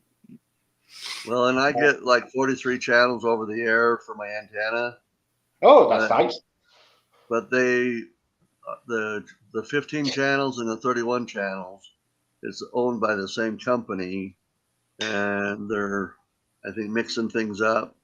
And like we just lost Start TV a few months ago, and a year ago we lost Me TV, the outside hunting channel, and HI, which I really The like. Hunt channel is it's on KU band over on 118, 117.9 or whatever it is. Oh, One of all the old Orbi TV. I don't know if Orbi has any news. Probably the site has not changed for Orbi TV. mm-hmm. Well, I was going to order some stuff from Rick, and then I don't know what happened, but he's busy with other projects right now, and he's out of the those one kind of movers. It looks like his site still has stuff up though. That's Yeah, you can, I think, order stuff online, but I even tried to call his number the other day, and it was disconnected. And where are you located? What's that? And where are you located, actually? Well, I'm trying to get get my big dish set up. I got to replace the arm. I want to go to that LNBF 5G filter. I meant to say, what part of the world are you located? Oh, sorry, I didn't hear you. I'm in Idaho, Oh, okay. eastern Idaho. So you, okay. Yeah, I'm that's like a great 5 idea to hours. get back. I'm 5 hours from Boise, and I'm like 3.5 hours from Salt Lake. So a 10-footer would be enough for you, for sure. Yeah, but most people around here, I mean, you see a few dishes here and there, but nobody's using them that I know of. no one around here. I see them around here all the time. Nobody's using them. I hear back And- east, a lot of people can't seem to find them over there. Yeah, that was great. And I see them all over the place over here. Yeah, actually it depends on which region you are, because not everyone were had cable back in the day. So when you were located near a farm at the outback and there were no cable available, more people tend to have a big dish back then. But it's really it really depends on what kind of situation you are in. So Well, I first started with a 6-foot ring mount dish, and then my friend got one first, and then I got one. And Yeah, you have to have a all he- friend that does that too to help to help each other, because it's what I do, and it really helps if you have a friend that is in the I same got hobby, several friends. One that used to have a dish, and he actually gave me his dish. It's all torn apart. One of the 10-footers. So, and Okay. anyway, and then I have one friend that has a satellite meter, but he's a installer for both Dish and DirecTV, Okay. so he doesn't know what part that as far as the Yeah, he doesn't know much about that because it's all about speed in its case, the speed of installation, right. What is the price of a satellite meter for free satellite TV? You mean on like the big electronics fund? I think Robbie have some I have of them, some. but I know it sounds more expensive, but I do recommend the Sat Hero because it's probably the best. sorry. But you can get the cheaper, like the GT Media one that I reviewed. It's decent, but I think when I was changing my L&B on my C-band dish, I still had to use the Sat Hero to find the signal because I didn't move the dish, and I'm like messing around with it with the GT Media. Right. But when I first had to get that first signal to find, get it locked on, I had to use the Sat Hero. So I know it sounds more expensive, the Sat Hero, but I'm glad that I had the Sat Hero because it just did work better. Even though the Sat Hero doesn't have the spectrum analyzer, which I don't think Patrick would argue with that. You don't really need that spectrum analyzer that's on that thing. It's kind of a neat looking feature, but it's not really a feature I go The problem by. with those receivers Yeah, is that. I'm not gonna go into that again. I know. No, I'm not talking about that. Don't worry about that, Robbie. But I'm not the talking Sat about that. Hero, what's nice about that is when you're Yeah, getting the great close to the project. signal, you start getting a bit of a reading to get an idea that you're getting in the ballpark of where you want to be with your satellite dish. Compared to, and another thing I gotta say too is, I got some people, they say they use those phone apps. The only thing I use like a phone app for is just to get an idea of the general area where you want to put the dish. But I wouldn't use that to try to aim your dish because that's not really going to help you aim your dish at all. So I have a question for you. So my friend used to say, and this was really meant for like probably Dish Network or DirecTV, I'm not sure, but anyway, they have a Sling TV box, not the programmer, but the Sling TV box. And from what I gather, it was either an app where you could download the app and Yeah, it doesn't exist anymore. So the Sling server are shut down. They told us that the Sling server is now shut down. That's kind of a proprietary server application and bots. I use that. I did use that in my case some year ago, but now it's shut down. It's just a restreamer.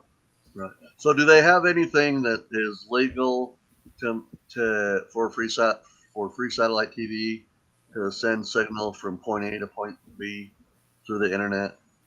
I do that myself, but in a funky way. So I'm not sure I should recommend be that done. to newbies. But it's a little bit complicated to do it. Yeah, it's kind of complicated. You gotta know about computers and streamings and You can hook protocols. up. You can get a Windows machine. You A Windows machine? Are you sure? Yeah.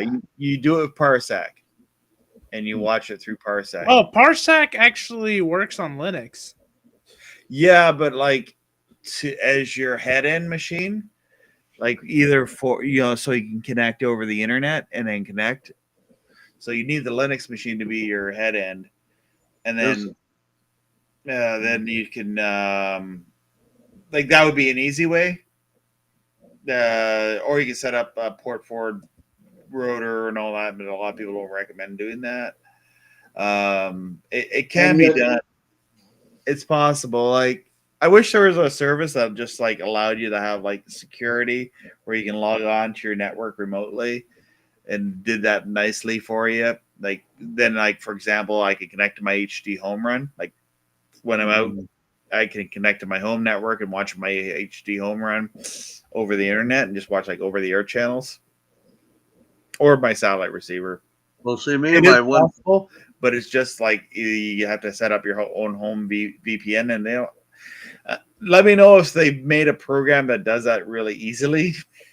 Oh, okay. Well, I know a But long you- time ago, me and my friend were in actually.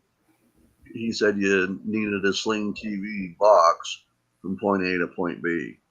Well, yeah, you could do it that. did work. Yeah, you I could do that. did that, You don't need a Sling TV box to do but that. you don't need that. Yeah. No. Yeah. Yeah, Oh. and then the thing is, it doesn't work anymore because the servers are all Off. not working. Yeah, Oh, okay. I didn't realize Yeah. that. Yeah, So really, it's not working anymore. it renders them useless now, unfortunately. But Robbie, you can do what I do right now. You use TeamViewer. You just need to use TeamViewer. Oh yeah, or use Team Viewer. That's another one you can use. Yeah. Yeah. On my side, what I'm using, instead of using a receiver, I use a PCI card in my computer Yeah. and use TeamViewer on this. So I set up all my stuff, move my dish, my C-band dish. I have a USB camera right in front of my dish mover, so I can move my dish with the computer and do all that what I need, receive the channel, and I do that through TeamViewer actually.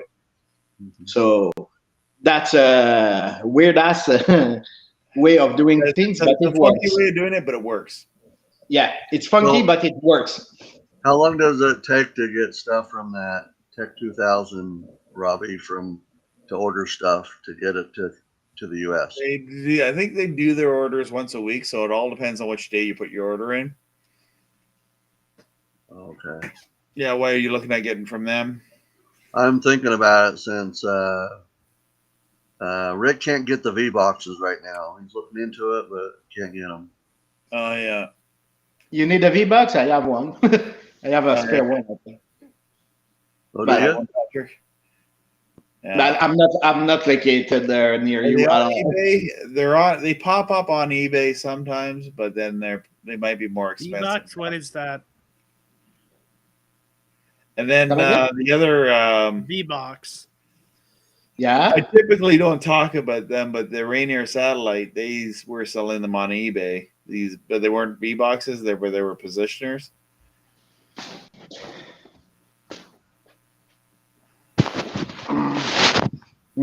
You can see here. We're talking about this, isn't it? Let me see. Are we talking about that? I can't really see your phone's camera. Come again. Yeah. Let me see. And then, so, what happened? We see your face. Hey, Patrick. Oh, he left. Oh. I was You have going an to say extreme close-up. Brady, so like, do you still have like an old receiver? And Yeah, I do have. I did get a free to air satellite TV receiver through Rick. But I mean, like, Or- you had some of those old analog receivers. Oh You yeah, can I use- got a whole You bunch. can use because- the analog receiver to move your dish. Some people do that, and Definitely. I think Right. still use that. So it won't pick up anything, but I think it even had an on-screen guide. So I watched I think someone posted on YouTube where they're using that to move their dish, but then they had it hooked up to like a modern receiver, like one of the cheap ones you buy on Amazon or whatever. Well, and I still do have the pole rotor, and I did buy a Uniden receiver from him that they got from some other things that were in a warehouse. He got them from an old satellite place or something. I don't know. Anyway, a bunch of Unidins, brand new. They put new memory, batteries, everything in them. I'm surprised he's not selling. I haven't heard. Rick would go on the Power Hour radio show. Yeah. promote a product, promote his I don't know if it was a Glory Star radio. I don't know if he's doing that as much now. I don't know because I don't know if Rick still, as you're saying. When I looked at his site, you're still able to buy stuff from him, but maybe he was sick. I don't know. I don't know. Like I say, the only thing you can't get right now, I think, is the V-Box. And a few other things, I don't know. Oh, okay. So he's just not doesn't have V-Boxes. Yeah, he's doing some other big projects. I don't know what it was, but I was going to try to get one before I started my one job. And he only had like 2 or 3 left, and then I didn't get around to it. And then I didn't see his email. I had an email from him and never saw it till it was too late. And I'm like, really? I got an email from him, but I haven't emailed him in over a couple of years. And but I emailed him the other day, talked to him a couple times on email, and he says he's still trying to get V-Boxes. Oh, okay. He's starting to get them. Okay, yeah. Good. So he is still in business. He's doing some other things. Oh, okay. Yeah. And I think it's online orders only. So, Robbie, I heard something about Google for remote desktop stuff. I heard Google has something. Yeah, they've had Chrome. Yeah, some Chrome. Right, you have to have Chrome on your computer, and then Yeah, I haven't tried it, but yeah.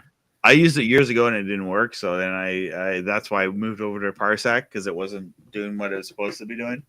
Maybe I was just like, and also I'm doing things in Linux, so maybe there was something I was missing there, which can happen when you use Linux. So yeah, this is a Windows thing. Chrome Desktop Viewer or something like that was what it was called.